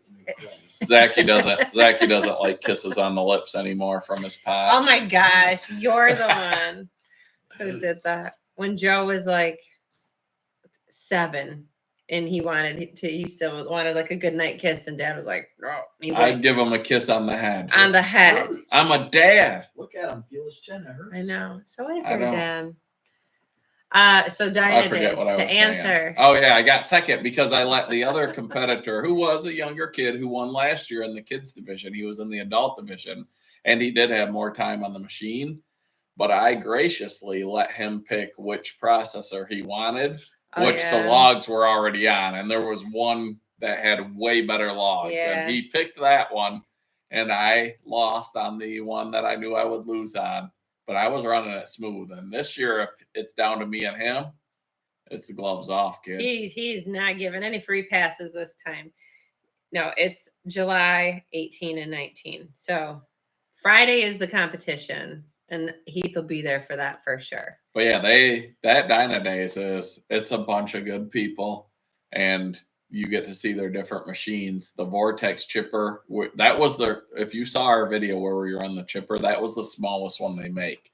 And I'm not a tree service guy. I don't have a ton of experience with chippers, but that thing was impressive to the point that I was putting my firewood trees through it just to watch them chip it. And it wasn't to waste. People, oh, you wasted good wood. No, we didn't. I use it for landscaping. We did all of our landscaping. We have a little bit left to do some with. Like, it wasn't wasted. We didn't just burn up wood and put it in a pile. We used it. So Jesse Jones doesn't know what state's best, Wisconsin or Michigan. Michigan. What did Steve say was the best saw? Oh yeah, he asked what people wanted for the giveaway saw. Did anybody answer? Maybe we need to say that. What do people want for the giveaway saw at the Firewood Frenzy? I know what I would answer because I think it's a good value saw, even though I don't own one yet. Steel, Husky, or Echo? That's what he asked. I think that 620 is a great value saw. Like, a lot of people that run saws, Yeah. So chime in and answer. Oh, the decision's made. Oh, okay. Never mind. All right. It's the saw everyone's gonna want is whatever one you and Bob decided on, I think. I'm gonna though eventually, even though I'm sawed out right now. Oh, And yeah. when you guys see my new saw, it's gonna be sweet. But that 620, even though there's differing opinions on it. I know Russ says that he likes the 620 better than the 7310. But Joe from Okie Woodsman likes the 7310 better than the 620. And a lot has to do with tuning if they're tuned properly, which I'm learning. It's the Husqvarna 372. The 372 XP. That. So, all right, Steve, you're here. The 372, the 395. If I'm not mistaken, those saws are starting to get harder to find, correct? And I believe that dealers are gonna is there an end date to when you can list them, or because there's the 5 series out now, so the 372, the 395, are those something people need to jump on if they want one, the carbureted saws that you can adjust and tune and port? And all right, nothing announced yet for end of life. I thought I read that, and I do know they're getting a little harder to find, but the Husqvarna, I had a not great experience with my Husqvarna lawnmower, but I've run Husqvarna saws and I know they run and I know they can eat. And I have one in the garage right now that you guys haven't seen yet. And I have another one coming that some of you will find out about if you took my information and ran and checked out Iowa Performance Saws on Facebook and YouTube. He's just likes trash talking Husky owners because I'll jab at anybody. I don't even care. He just likes. I like to get mad. The Husky saws aren't notoriously great for starting some of them when they're warm or when they're cold or when they're have gas in them. Or here's the expo in Escanaba this year. What was September. Russ talking about? I never heard the 4th. He said. He's going down to Indiana to record the podcast. Okay. So they're starting a podcast. Rachel and I, we have a podcast and we've dropped the ball on it big time. I don't know that we've recorded a podcast episode in almost a year. It's been a long time because I can't get Rachel to commit. See, this is him telling lies again. The 3120, Russ says, isn't for practical use, but a lot of fun to run. I didn't go that big, but I went big, and it's going to be fun to run. And luckily, I'm a beast. The same person won both saws for Brad's giveaway. That's unbelievable. I agree. Who won them? I didn't. The 500i and the 400. Do you know who it was, Joe? That's cool. They must have bought a lot of. I was only like 2 tickets. I was only, I think, 2 numbers away from winning the 500i at the Firewood Frenzy last year. This is like a podcast, Jerry. Some dude named Russ. It wasn't Russ Willie, was it? He might have. So some people think people are really lucky when they win a lot. Russ Wilson. But you also have to take into account, like I work with a guy who wins more guns than everyone I've ever met in my life, but he'll also go to a Whitetails Unlimited banquet or a whatever banquet, and he'll drop $1,000 on raffles. So he's going to win more. So Russ Wilson very well could have bought 2 tickets and been super lucky, or he could have bought 100 tickets and spent a lot of money. Like it's hard to say with raffles, but that's a good duo of saws to win because I've run them both and they both run good. Not as good as the hardworking man saws, but they do run good. Hey, Dirt Road Landing, welcome. I do poke the bear, Jason. It wasn't Russ Willie. He does it for fun. He just likes to have that I do the same thing to exasperated look Rachel. on my face. I poke Rachel a lot. Mm-hmm. Yeah, I might be interested in doing that Escanaba. I heard the Expo. Escanaba show was getting better and Just better. because it's been a few years, like 6 years since I've been to the UP, and I love it up there. I want a UP vacation. I want to do Mackinac Island with the kids or whoever. That's gotten insane, I've heard. Well, if you want to stay on the island at this time of year, you're going to pay $600 to $800 a night. So Jack won a Opus power pack from us, and he just said he uses it. We use our power packs all the time.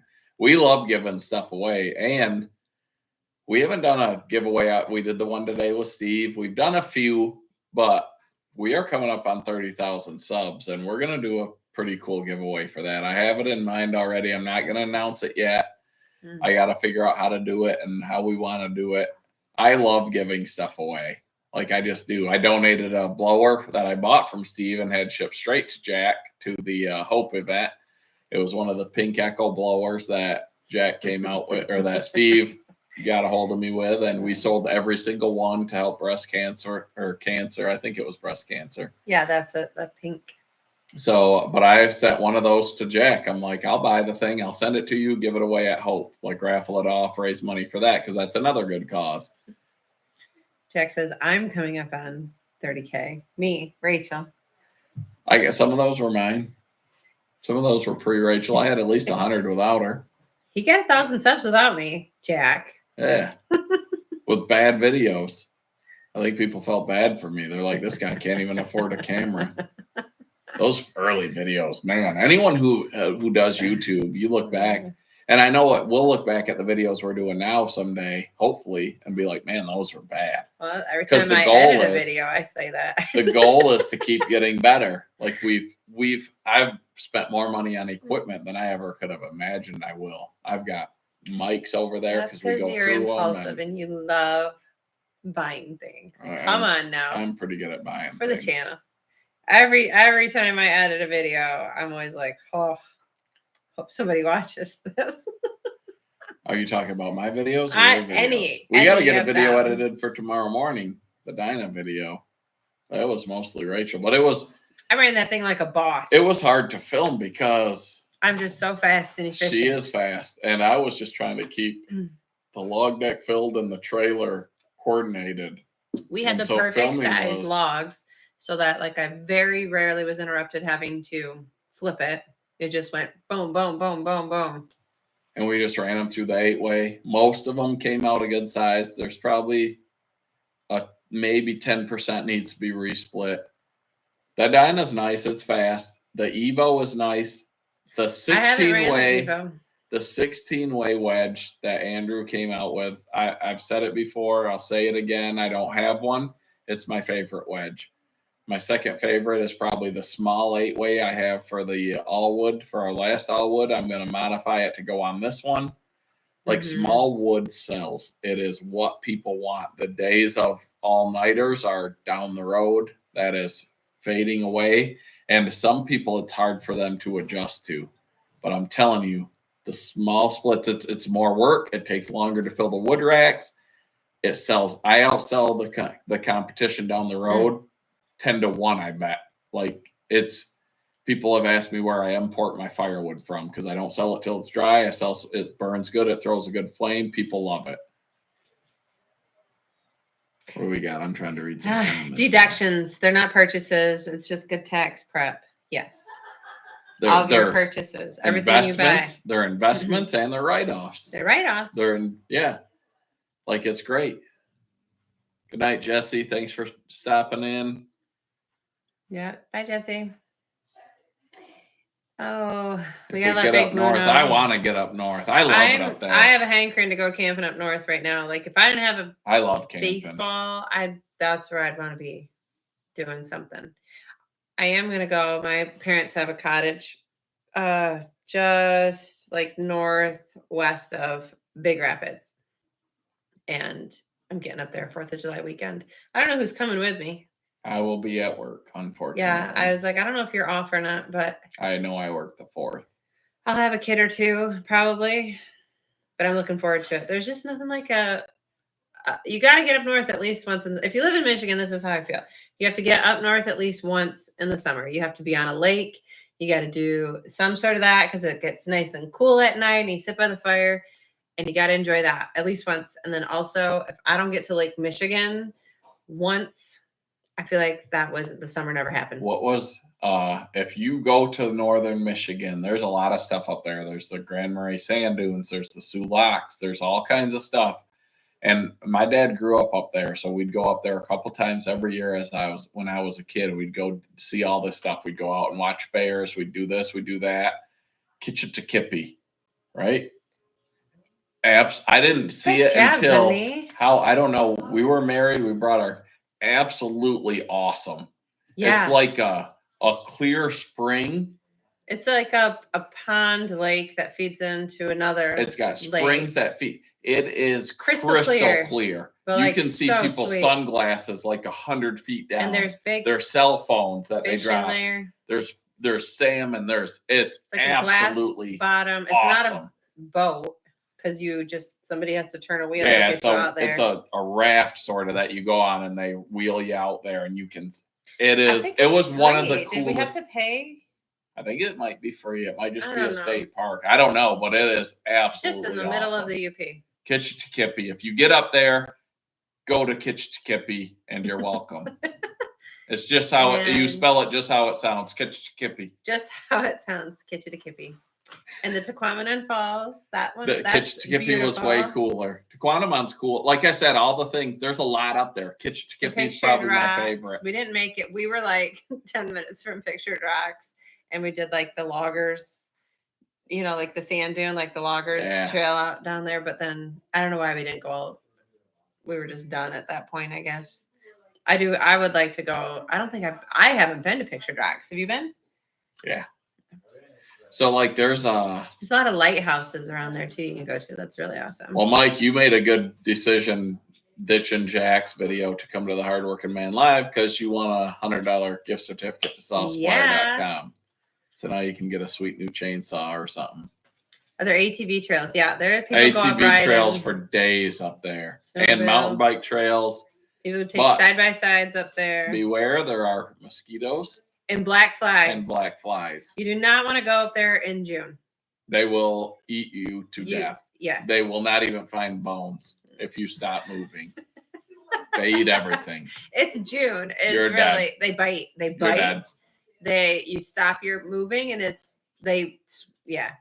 not pretty.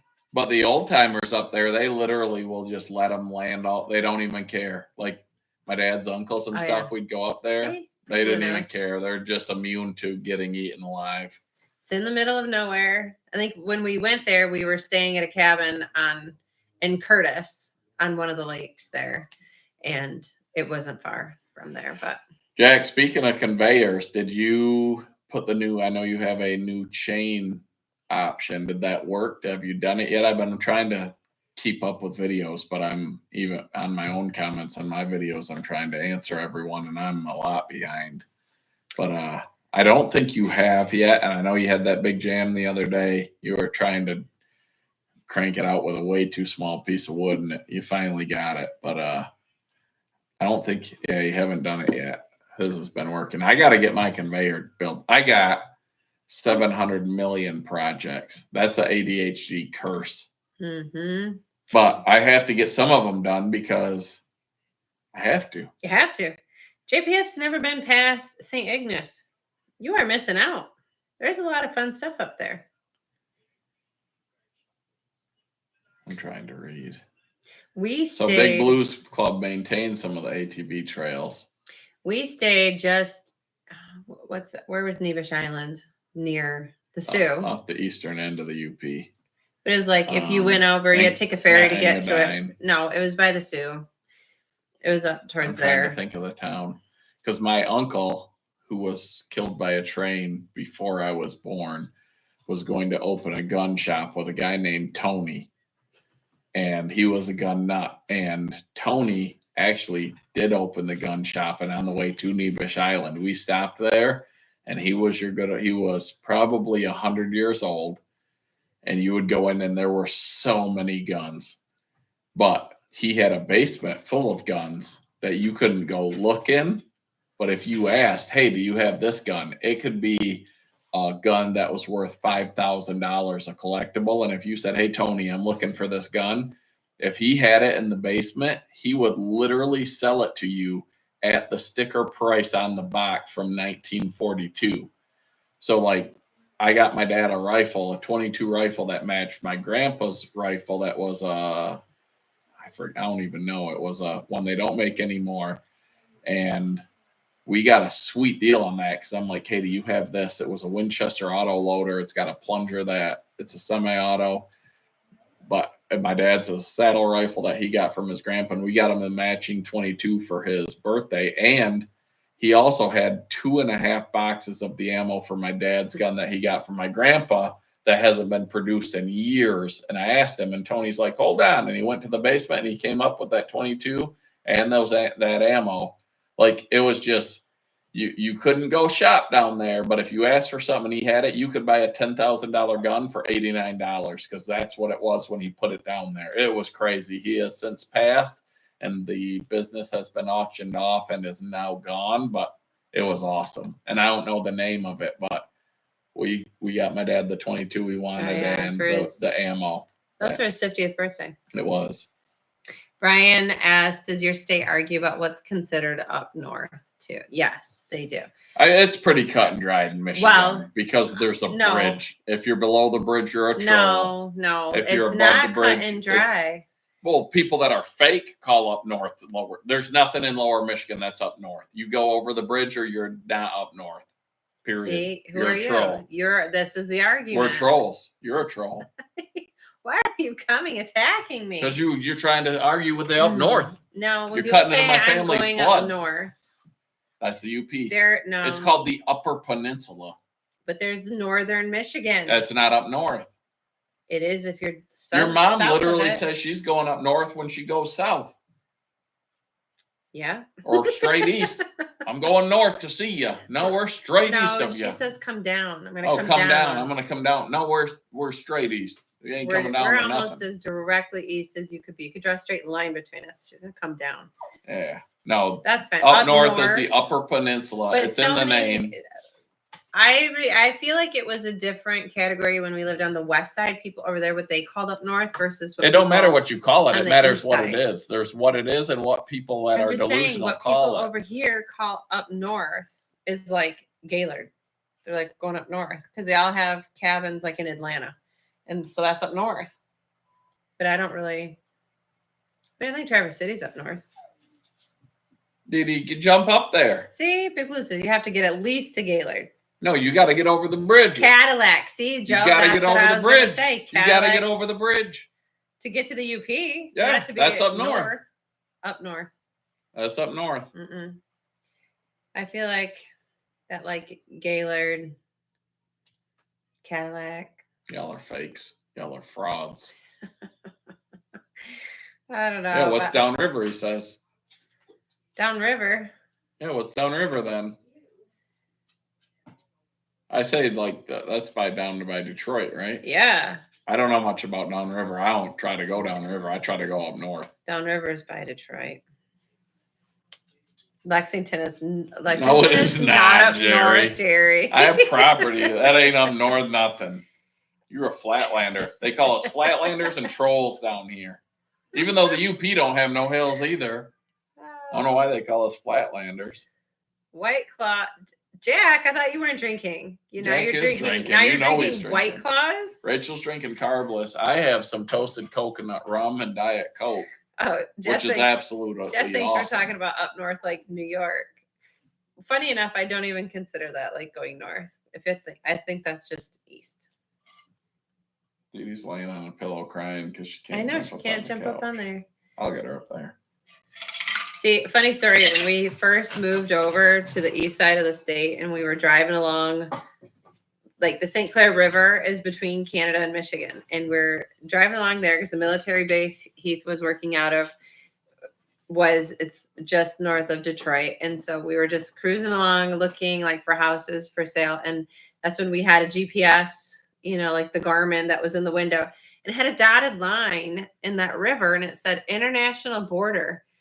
And we're like, why would it say that here? Like we're down south because growing up, when you went to Canada, you had to go through the UP, through Sault Ste. Marie. Like that was going to Canada. We never came to the east side of the state ever. Like one time I came to Auburn Hills because our high school was in the state basketball tournament.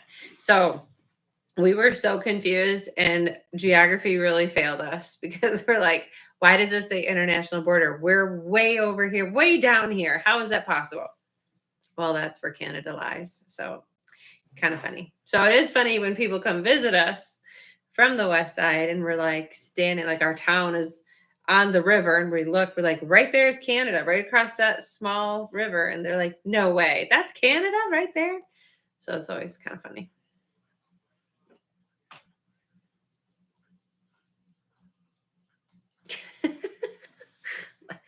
Big Blue, I don't like your joke.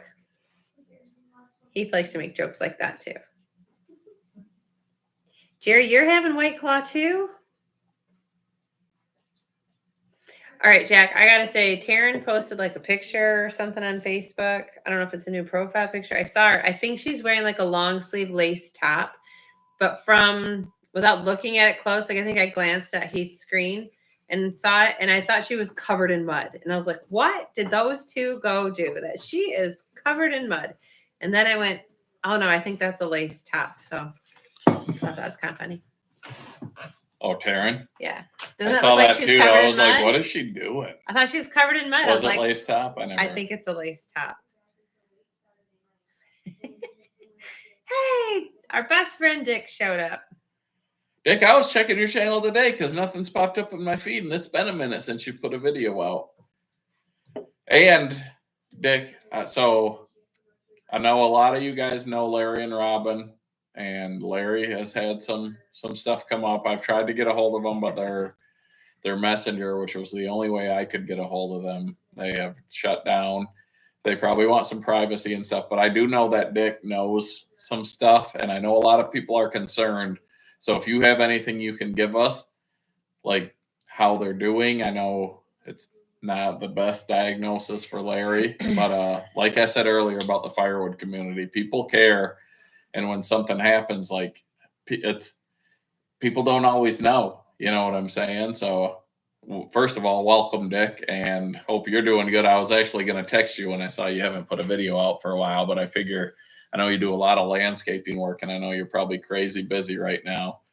But so same with Dick. So just keep Larry and Robin in your prayers, guys. If you know them, they're a great couple. We've met them many times. Robin was on TikTok. I told you I saw her on TikTok. So hopefully,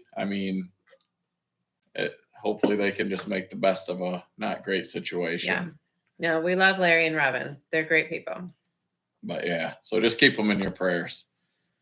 It's a lot of noise. I wonder if they can all hear you swallow too. That's just me. I remember when we did like our first live and I went to the bathroom and people could hear me going to the bathroom. Remember? They're like, mute the mic.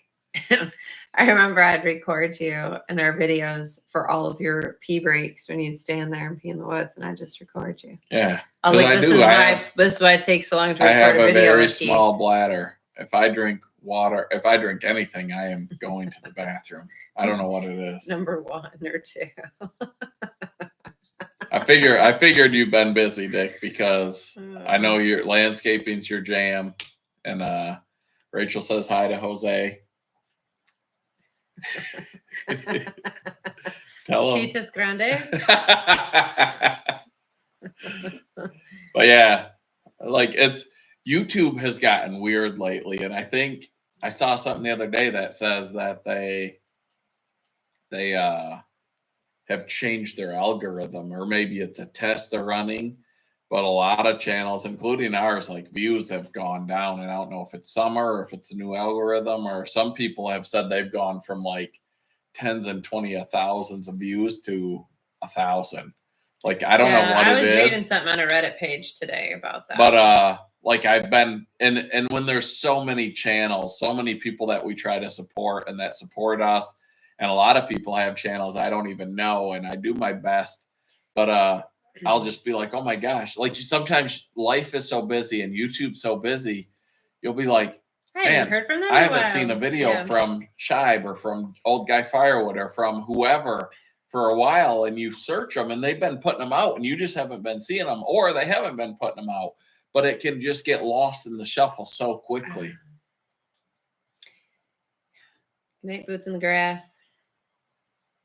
I'll check your message. I'll forget. I can't say I won't forget because I forget to put 2 socks on in a row. But I will check your message and reply. I'm not ignoring you. I'm just bad at stuff.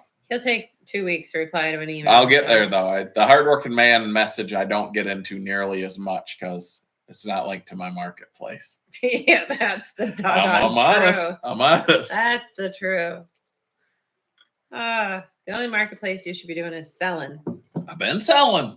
I sold a couple of things. I got more to sell. I need the time to sell it.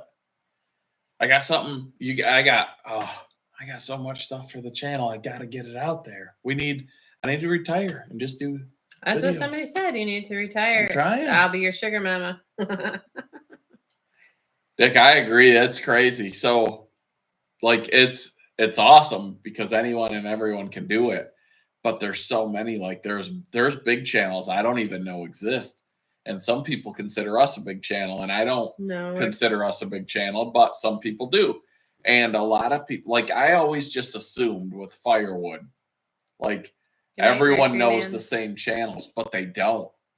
Mm-hmm. Like, there's real big channels that people have never heard of. They're like, who are you talking about? You know, but like my kids, and I regret not listening. I'm not afraid to admit when I mess up. I share my mess ups on my videos, whatever. And no one's perfect. And if you're always perfect and everything goes right in your videos, you're fake and you're good at editing. But my kids, back when there was only a handful of channels, I'm talking Outdoors with the Morgans just started, Joe's Premium Firewood, like Phil Woods, I don't know what his channel was at the time, but he had just started, like maybe a little bit later, but there was only a handful of channels. And my kids were like, let's do YouTube. And I'm like, I don't know how. I'm not a technology guy. I don't have time. If I got 30 minutes to work, I want to get an hour of work done. So I never did it.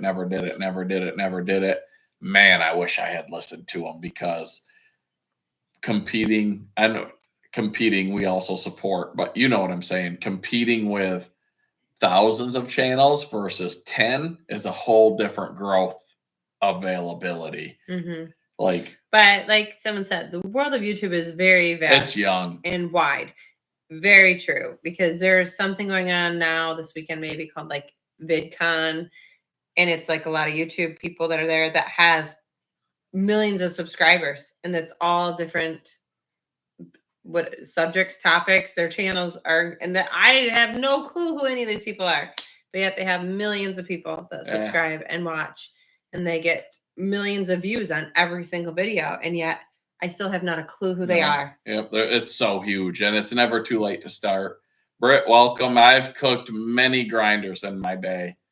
I used to, in the summers, I would do construction, building restoration, waterproofing, and I would burn up a grinder every couple days, grinding like old steel out of floors at GM plants or whatever. It's never good when you burn your own up, but like Andrew from Easton made his first splitter that he built in his garage, and I think he built he built his splitter in his garage. I just said that. Yeah. But I want to say he went to Canadian Tire, I think it is, and bought a grinder and burned it up and brought it back, warrantied it, burned it up, brought it back, warrantied it, burned it up. Like, don't quote me on this story, but it's similar to that. And they're like, what are you doing?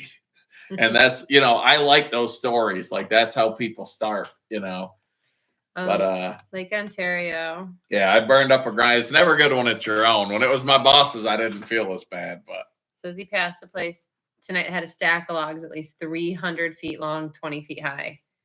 Huge piles of firewood at the end of the elevator. There's somebody that down the road that has. Oh yeah, Sergeant Jerry, my buddy, knows that guy, and he actually he said he's going to sell his business. He's put it up for sale a few times. He runs a Dyna processor, a Dyna cleaner. He sells a lot of wood. We sell a decent amount. We're not a firewood. That's not our livelihood. We sell a lot of firewood. It's a great side hustle. It will eventually probably be a good part of our livelihood. You just have actual full-time job. Yeah, I have a career that that has a pension and health benefits and all of that. I can't walk away from that. I would much rather do the firewood thing and the YouTube thing and all of that. but I can't walk away from what I have until I can walk away and they pay me to not come back.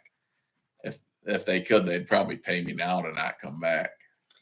Had 'Cause I two like to Core poke King the bear. processors running. Yeah, I mean, we'll get messages from people sometimes like, oh, you think you're a hardworking man? Look at all this wood I made. Like, good on you. Like, I'm not in competition. I'll Congratulations. compete with anybody and I'm competitive, but you can make more wood than me. You can make more money than me. You can have a prettier wife than me. You can have a nicer truck than me. I'm not against you. I will support you. I will make fun of you. I will have fun with you. I don't care. Like, if you're going to always measure yourself against someone else, you're never going to be happy. You'll never measure up. No, because there's always somebody that has more, that's better, faster, better looking. Unless you're me, like Rachel just figured out. I just saw it made sense. Because Rachel works out all the time, and I'm like, man, she's got good drive. And then I seen was it a reel? Mm-hmm. And it says, I don't feel like working out today. I don't feel good. I'm hungover or whatever. But damn it, I married a perfect 10, so I have to. And I'm like, now it all makes sense. Like, I understand why Rachel has to have that drive. That's right, Dick. He can't. No one have a prettier wife. Who's he? No, but I have to be humble. You got to be humble. You can't be too proud. I like how Dick's thinking. Jack says he's got a bigger wood than mine. See, or something is bigger than mine. Okay, funny story. So, well, not really funny. I don't know why I say that. I thought it was funny. Dave, appreciate your feedback. We love feedback like that. Sorry to interrupt, but I do it all the time. I'm actually really good at it. Rachel, you're back on. Thank you. Back to you.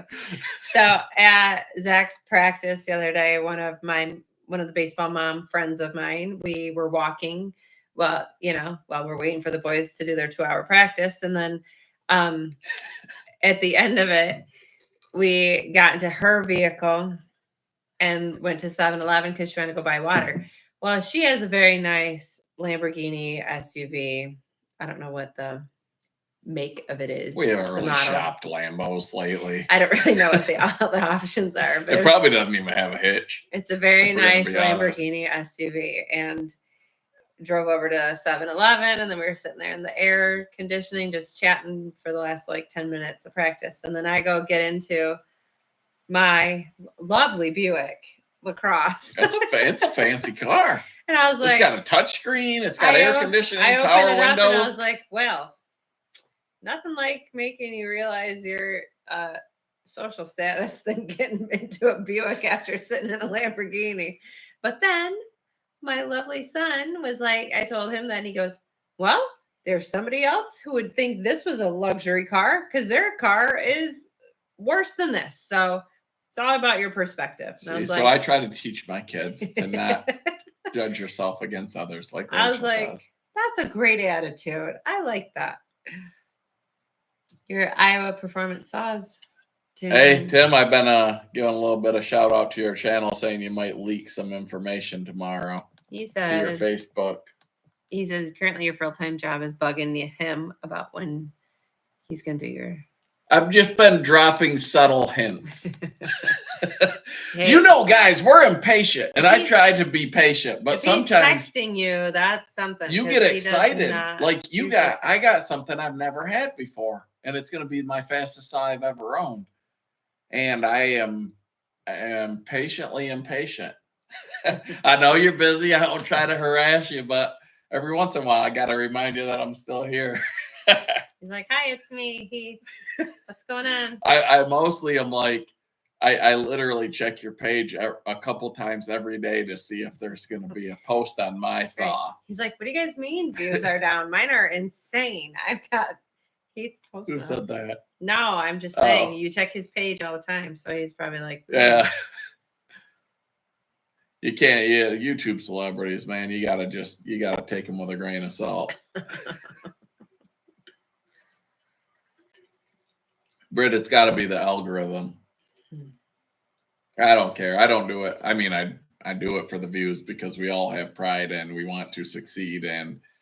But YouTube can be humbling because there's times I've been like, we did it. We made it. We're on a roll. We broke through. We're continually growing. And then all of a sudden YouTube's like, wow, and they take their stick out and they're like, pow, and they just knock you right back down to, what am I even doing this for? Like, why do we do this? Like, this is so much work. And even though it's fun and you're putting something out there that I say will last forever, but we all know, like, MySpace is gone. Like, eventually YouTube might not be there. So even though I would hope these videos live forever for a long time, like, and our kids could watch them and grandkids and all this stuff and be like, man, my grandpa was sweet. Like, that guy's awesome. But maybe it won't be here one day because something else will take it over. Who knows?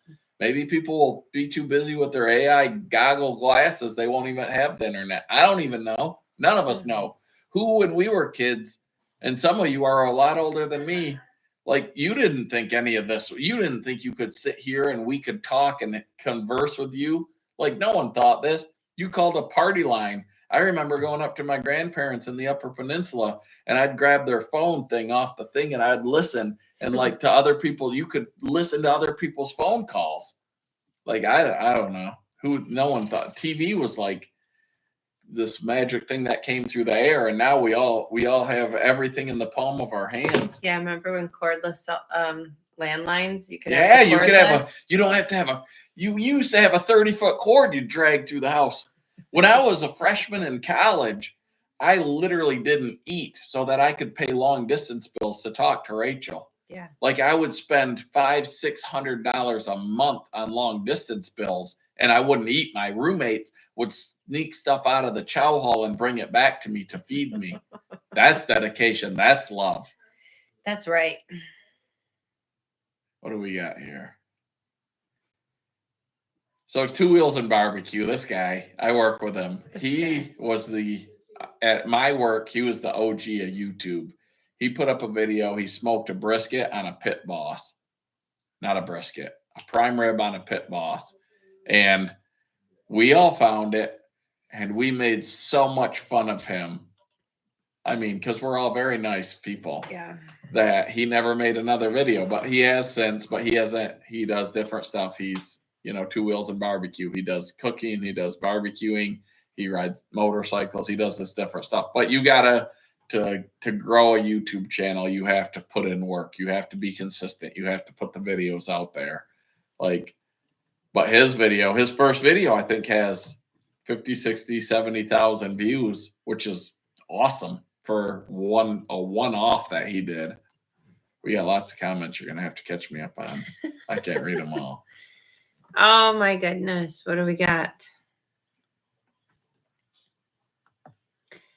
Oh yeah. Jack's putting in there people's channels to go sub to. So go sub. So Two Wheels and Barbecue, Up to Something Outdoors. Those are two that I know. Lake Ontario Firewood. Lake Ontario Firewood. Mike Carter, right? I'm terrible with names. Sometimes I get them right though. Mike Carter.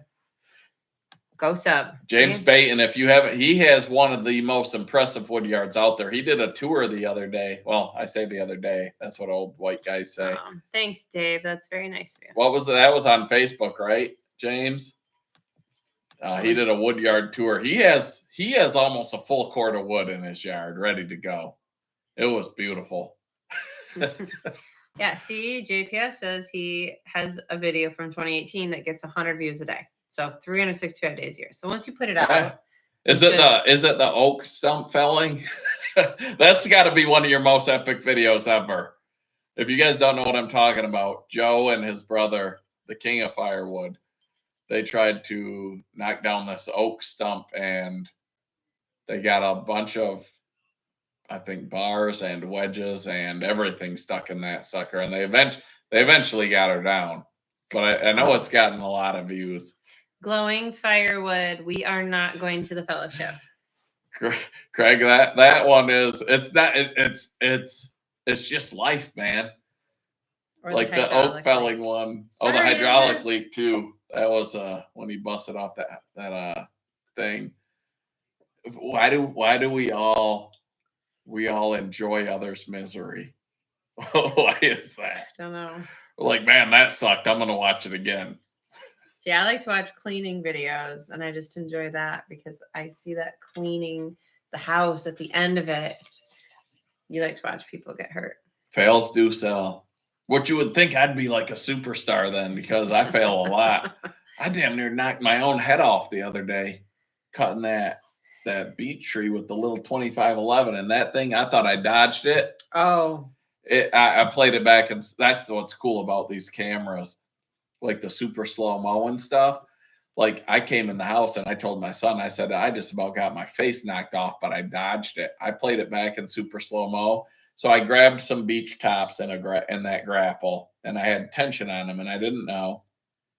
And I cut it, and I should have known, but I get complacent. I get lazy. I get overconfident, whatever you want to call it. But I'm not afraid to show it, because if it can help someone else not make the mistake I did, I just about cut my leg for the closest I've ever come in my last video.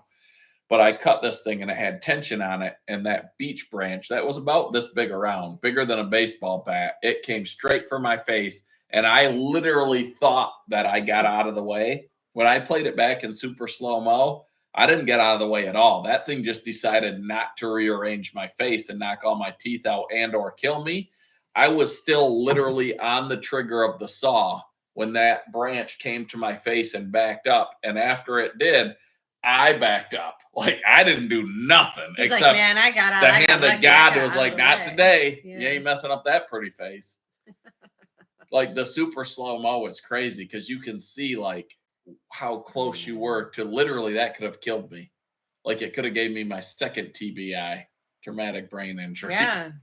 I can't wait for your brain scan. I am so excited. I hope I break the machine. I need to go with you and they read it to you. I hope they're like, whoa, my gosh, an alien. We got an alien. It's going to be like your sleep study. They'll be like, we need you to come back. Yeah, my sleep study, they're like, how are you still alive? They're like, you got to come back and do this again. I had to go back 3 times for my sleep study, because they're like, the sleep doctor, if you've never heard the story. Don't tell it. It's very long. I'll make the quick version. You can't. Rachel came to bed, thought I was dead, went to sleep anyway, said I'll still Why be dead in the morning. You were Because that's my favorite there? part. No, but you told me That's not not even to. the story. But anyway, so I went to the doctor. I said, I think I have sleep apnea, because my wife thinks I'm dead when she comes to bed. I go to the sleep doctor, get a referral. He's like, what are you doing here? You're young, you're in shape, blah, blah, blah. You don't have sleep apnea. I'll send you for a test. I go for a test. They're like, come back, do this with this machine. Come back, do this with that machine. I go back to the same doctor, and he walks into the room, doesn't say hello, doesn't say how are you doing, anything. He says, have you ever had brain damage? No. Brain surgery? No. Overdosed on narcotics? No. What the heck is going on? He says, I think your heart is failing. You need to go get an echocardiogram today. You have the worst case of sleep apnea I've ever seen for someone who's not morbidly obese. Wouldn't get an echocardiogram. My heart's fine.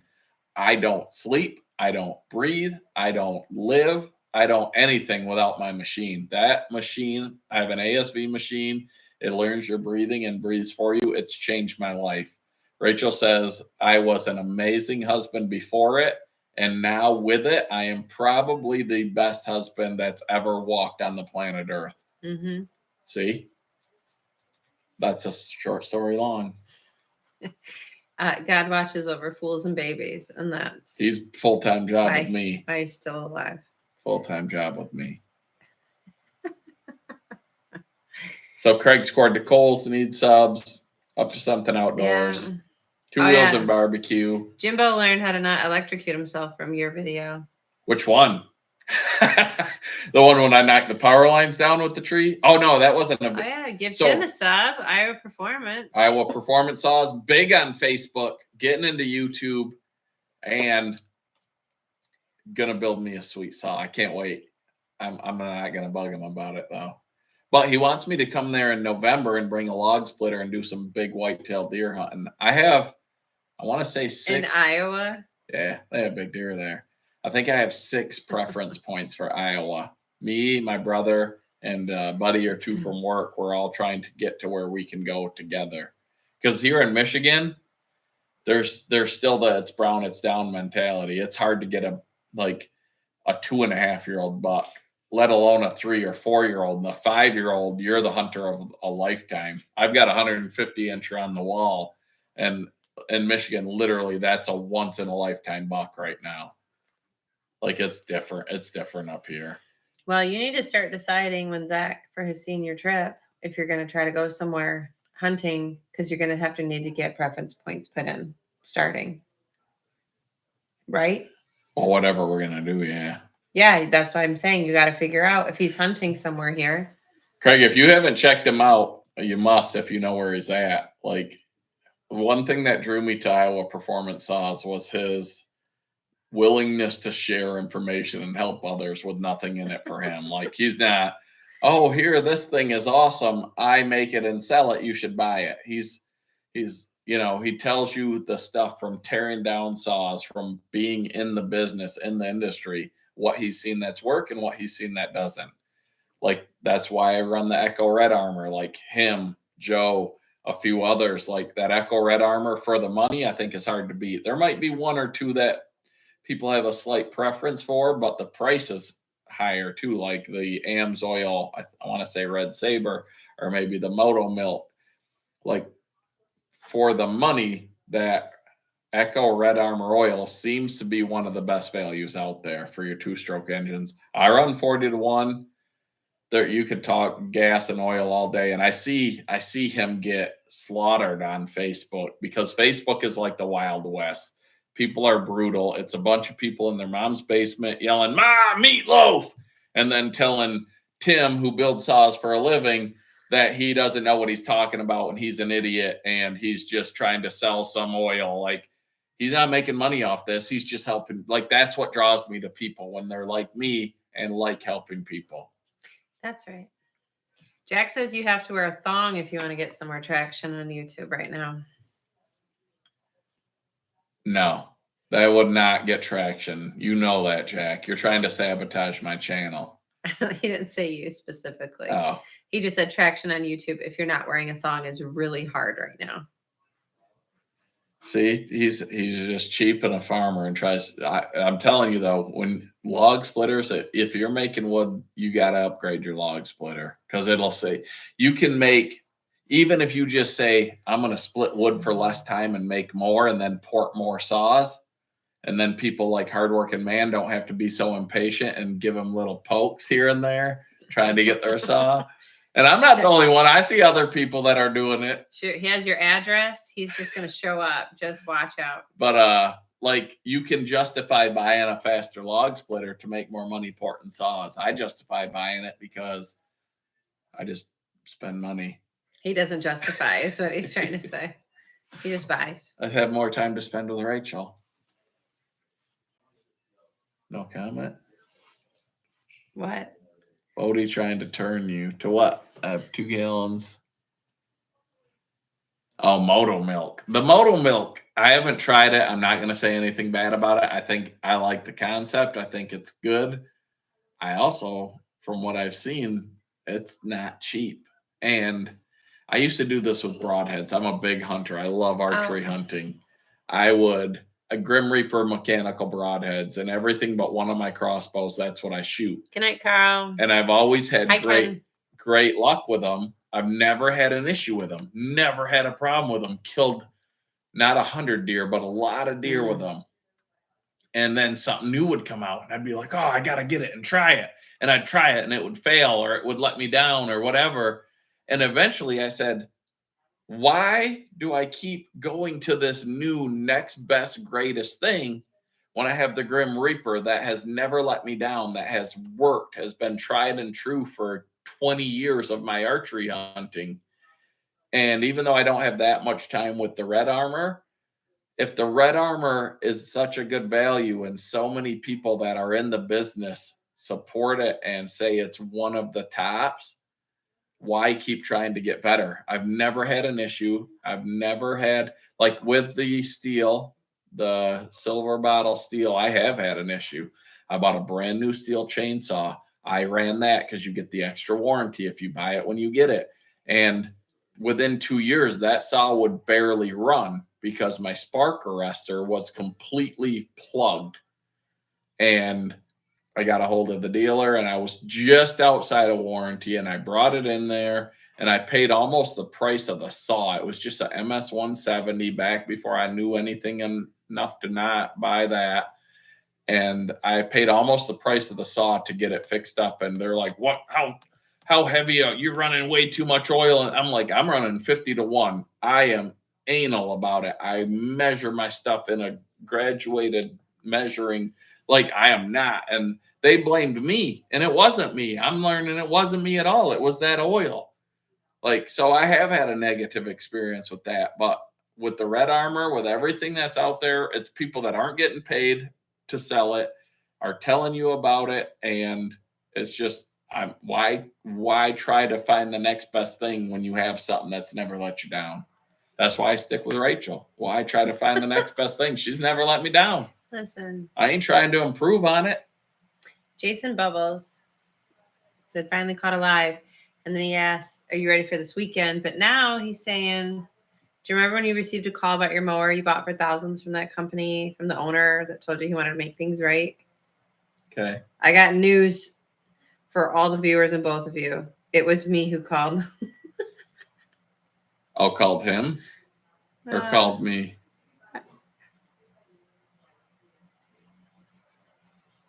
You're the one who called. You called. What was the name of that? Oh, he called the owner. Oh, and told him that our video was out Yeah. there? So, because you called his wife maybe. Because he What? said his wife told him. He said, "Hey, we're in a video on YouTube and it's not good." The video hadn't even been out 12 hours. Yeah. So he literally got a hold of me the next day after that video. I was never going to do that video because I don't like being negative. It was a terrible experience. And I feel like I was very, I guess, conservative in that video. I just shared literally my story. You're too cute, Jason. Well, I appreciate it, Jason, but I literally, because I wasn't going to put that video. That mower it did get made right. It sat in my yard for over a year I because I just didn't know what to do.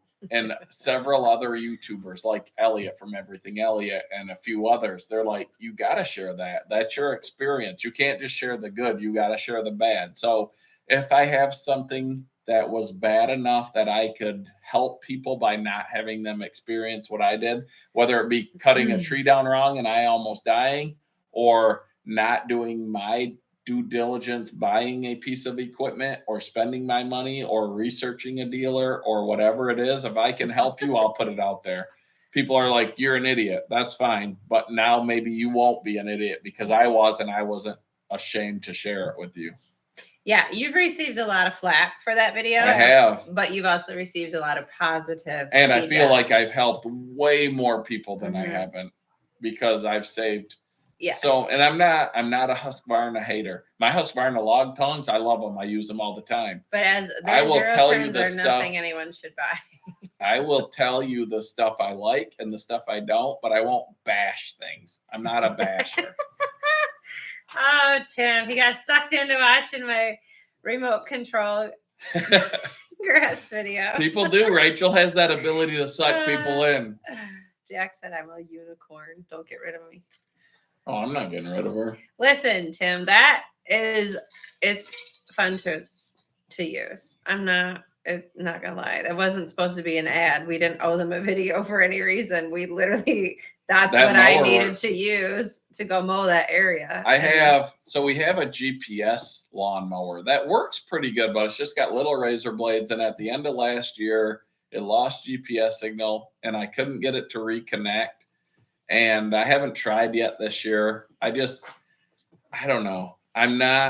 If I have to put too much, I've been sent several things, e-bike, different lawnmowers, different things. And I tell people when they send it to me, I'm like, if it doesn't make me happy, if I wouldn't have been happy spending my money on it, I'm not making a video of it. And I haven't. I use that bike, but it has been if I bought it and had to go through what I've had to go through, I wouldn't recommend a canopy a big canopy that we had. We actually used it in Ohio and it worked great. And the second time we went to use it, it broke. And they're like, "Oh, we'll send you another one. Just do the video." I'm like, "No, it broke the second time we used it. I'm not going to recommend to anyone to spend their money on this." No, and it wasn't because we didn't do anything wrong. No, it just was not. If I don't believe in it, if I use it, if I have had time behind it, I'll tell them, just send me a shipping label. You can have it back. I'm not going to tell people to buy it. But that remote control mower is that thing's sweet. It's fun. Is I it was- worth it to an average Joe? Nope.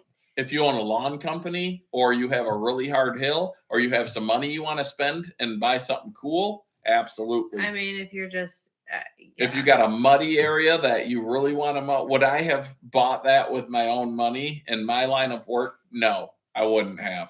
But if I owned a lawn service and I could make extra money mowing hills that you can't mow on a regular mower, absolutely. Well, Or it's being able valuable to in mow our people's area. wet areas. When you drive around where we live, we're by the water, low water table, clay High water soil, table. high water table, clay soil. Every spring, I bet you I could do a compilation video of Just- 100 zero turns stuck in just people's stuck. yards, Yeah. not in ditches, in their yards. Because in the Mhm. spring, you get out there and you try to mow, and your zero turn is going down. You got to have a winch, you got to have a tractor, you got to have everywhere you drive, there's zero turn stuck. So yes, it could in the right situation, and I believe it's a quality piece of equipment. And if you have the money to spend on it, knock yourself out. But if I got that thing and it was problems, you never would have seen it.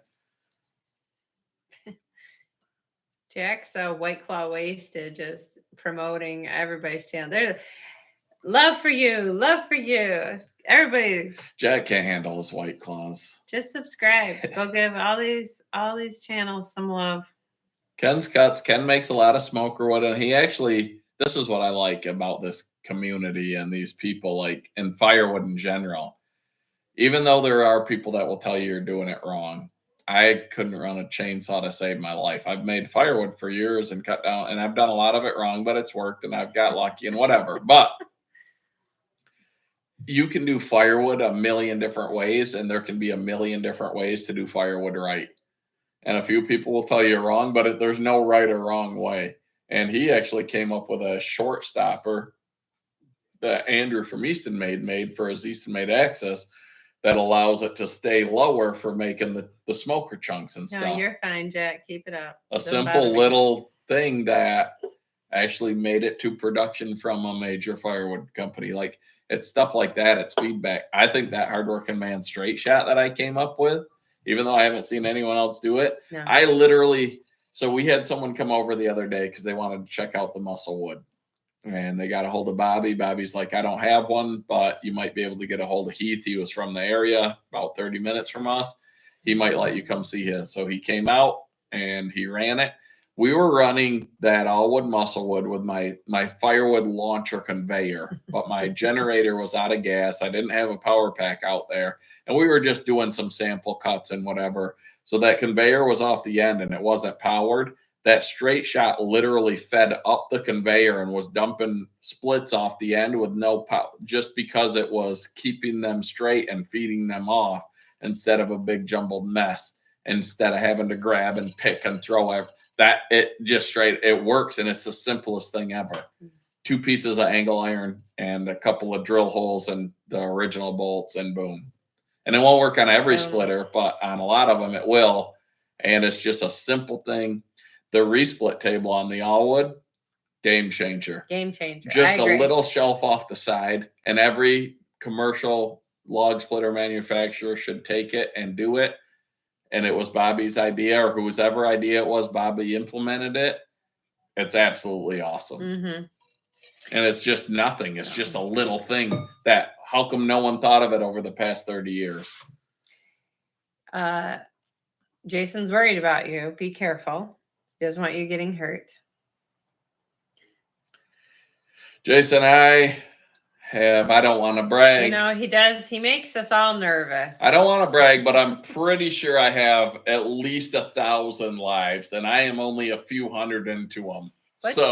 I'm not going anywhere soon. What's Jimbo talking about? Video of the recovery of the person and machine that caused all those ruts. May have been a shot in the arm for the channel.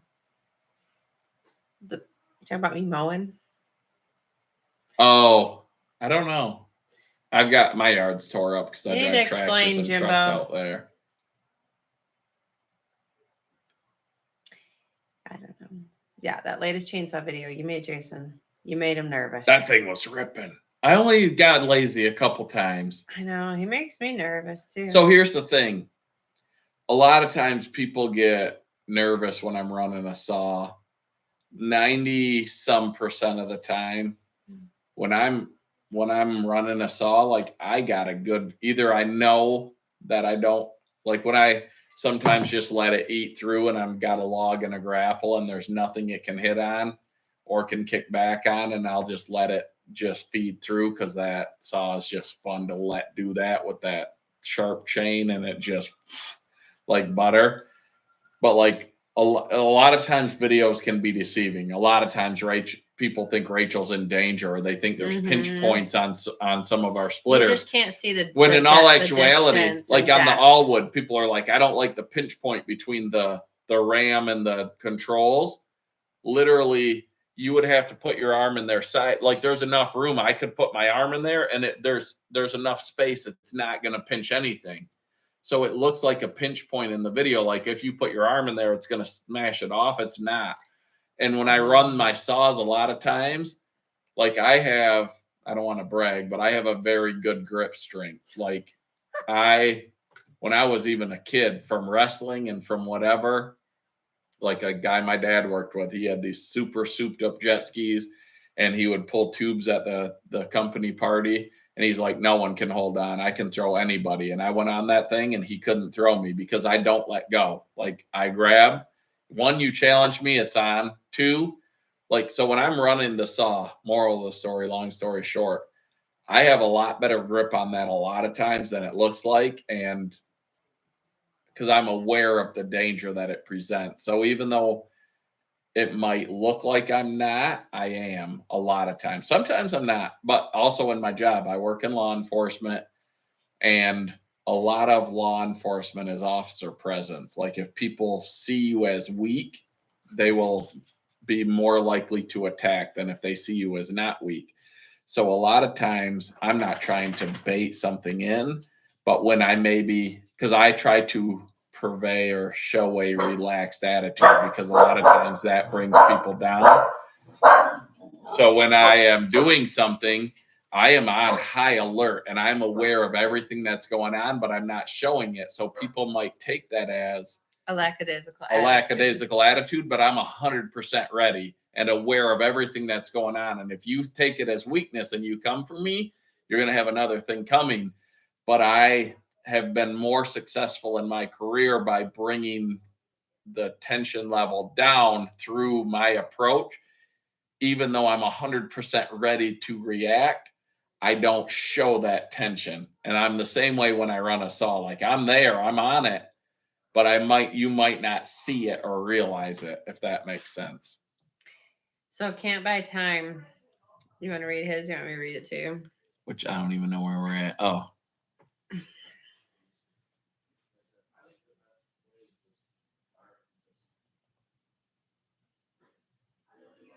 So the all-wood wedge, here's the thing. Any log splitter that's out there, I wish I could take 3 or 4 different log splitters and blend them into one.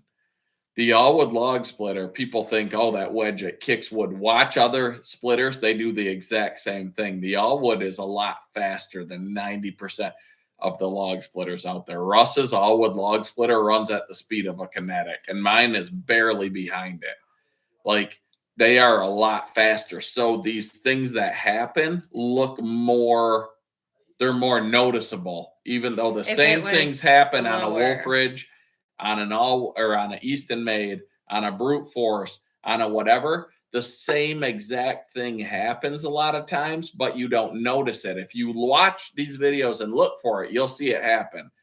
I'm not going to say there's no improvements to be made with an all-wood or with an Easton Made or with a Wolf Ridge or with anything.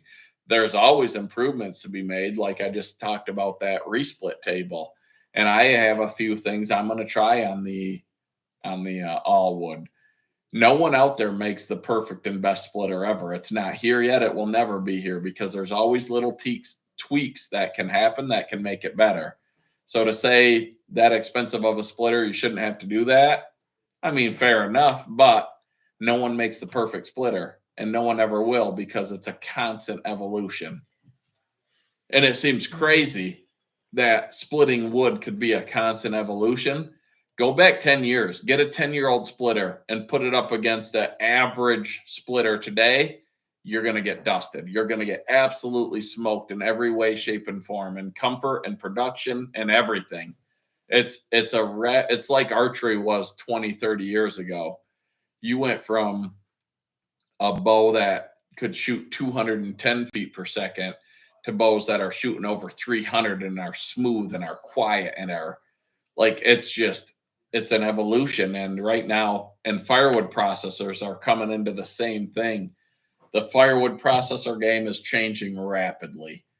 Like, you used to have a handful of companies. They were very expensive, very big, very complicated to set up. And now you can buy a $50,000, $60,000 processor, which seems like a lot, but you can buy that will beat probably a 10-year-old $200,000 processor. Like, it's just a constant evolution. And nothing out there is perfect. There's faults with all of them, and everyone likes something different. So what's best for me might not be best for you. That's my answer to that Like, question. you like the straight shooter, but Russ has no need to put it on his because he doesn't want it. Right. He doesn't care. Russ doesn't run the table. That table's a game changer for us. Right. We got the Grapple. A lot of times it's just me and Rachel, or just me, or just Rachel. Like that. It depends. We don't have Gramps cutting and Russ stacking and then Kevin splitting. Like, everyone's situation, everyone's setup. We might have more or less space than somebody, What's and up, that Anthony? changes how you do it. Ken from York Firewood, him and Danny, their first wood I'll try, yard Dave. Good night. was literally probably a yard the size of this family room I'm sitting in. Like, they didn't have space. And then there's other people like Chris from in the Woodyard now, when he's out with Bert, he's got space galore and amazing wood drive. Like, everyone's situation's different. That's why there's no right answer to what's best. That's all. Clyde wants to know if you're going to be up at the property tomorrow. I believe I am, to mow that field that's up there of grass. I shamed him when I went up there yesterday. I couldn't believe he let it get so bad. I haven't been up there. Tim, get your sleep. I can't. Before you go to bed, what time should I stalk your channel? What time should I stalk your channel? He says don't cut in Hey Dudes because he got the basement dwellers. They'll get you. Do not cut in Hey Dudes. No. You got to have a full bubble suit on, or you're going down. A full suit of armor. And Rachel needs earplugs, and she needs to show herself putting them in. I wear earplugs. I have very sensitive ears. Trust me, I have earplugs in every chance I'm around anything that is making loud noise. Like, I'd like to have them around Heath sometimes. You guys, I'm allowed to. Is his voice as loud? I'm allowed on to. the live stream as it is sitting next to him. Thank you, Tim. I can't wait. I can't wait to get that saw. Ears. I got stuff in the garage ready for it already. It's 10:30. We're gonna sign off. I'm calling it. All right, because we got to edit our video for tomorrow morning. Rachel's got a long night of editing. Tonight. Yeah, it is. People are waiting for it. That's not happening tonight. Thanks for everybody. Thank you, Steve, for stopping by, giving $100 gift certificate. Awesome. Thank you. Congrats, Mike Bass, for winning it. Grab yourself a new sweet saw with 10% off. Sawsupplier.com, code HWM10. We don't have links to everything in here, but we've mentioned a few things we love. The O-Lights, the Camel City Mill Socks, Easton Made, all wood, Dyna. I'm just glad y'all came. Old Chevy pickup trucks with tornadoes under the hood. Yes, Dick. It's louder as he drinks. And if there's more people around, it gets louder. Dick, I'll tell you what. I ain't never had a shoe fly off. I ain't never had a shoe fly off. And I ain't never came home without pants on. I did that once, but it wasn't my fault. My boss tore my pants off. I had still a belt. That's a story for another day. I had a belt and like 2 pockets left, yo. There was a front and a back pocket remaining. He gets very loud. Dick, we got to have another get together where we don't have. I like all the people, but the little private or get together. So a couple years ago at Bunyan, it was me, Rachel, Dick, his son Patrick, 1 or 2 guys from Sweden. Yeah, right? What is that thing? That they made the Versa pack or something. an automatic bagging machine, but they left. Eventually, it was just me, Rachel, Dick, and Patrick. And Dick's shoe went flying. We text Dan, told him the live was canceled. We got kicked out of Caused all outside. sorts of problems. Dan from Back 40 Firewood was panicked. Dick forgot he texted him. It's a long, great story. That's what makes these, like, I'll be talking about that, like the pass I caught in high school football. Forever. It's one of those. It was great. And it wasn't just Heath. I was Rachel was the main culprit of causing problems. I somehow got left out of the list, so they blame you, not me. All right. Well, hey, thanks everyone for tuning in. Thanks, Steve. Thanks, Yes. Tim. Thanks everyone. We had a good time tonight. Have a great night. We're going to try to do these more regularly. Maybe Thursday will be our night because we've hit a few on Thursday. Thursday seems No to one's work. claimed that spot yet, except for the last Thursday, which is good for us because we don't have regular schedules of life. I work a lot of Thursdays. So All right. we'll try to do them. Thanks, guys. Have a great day. Bye.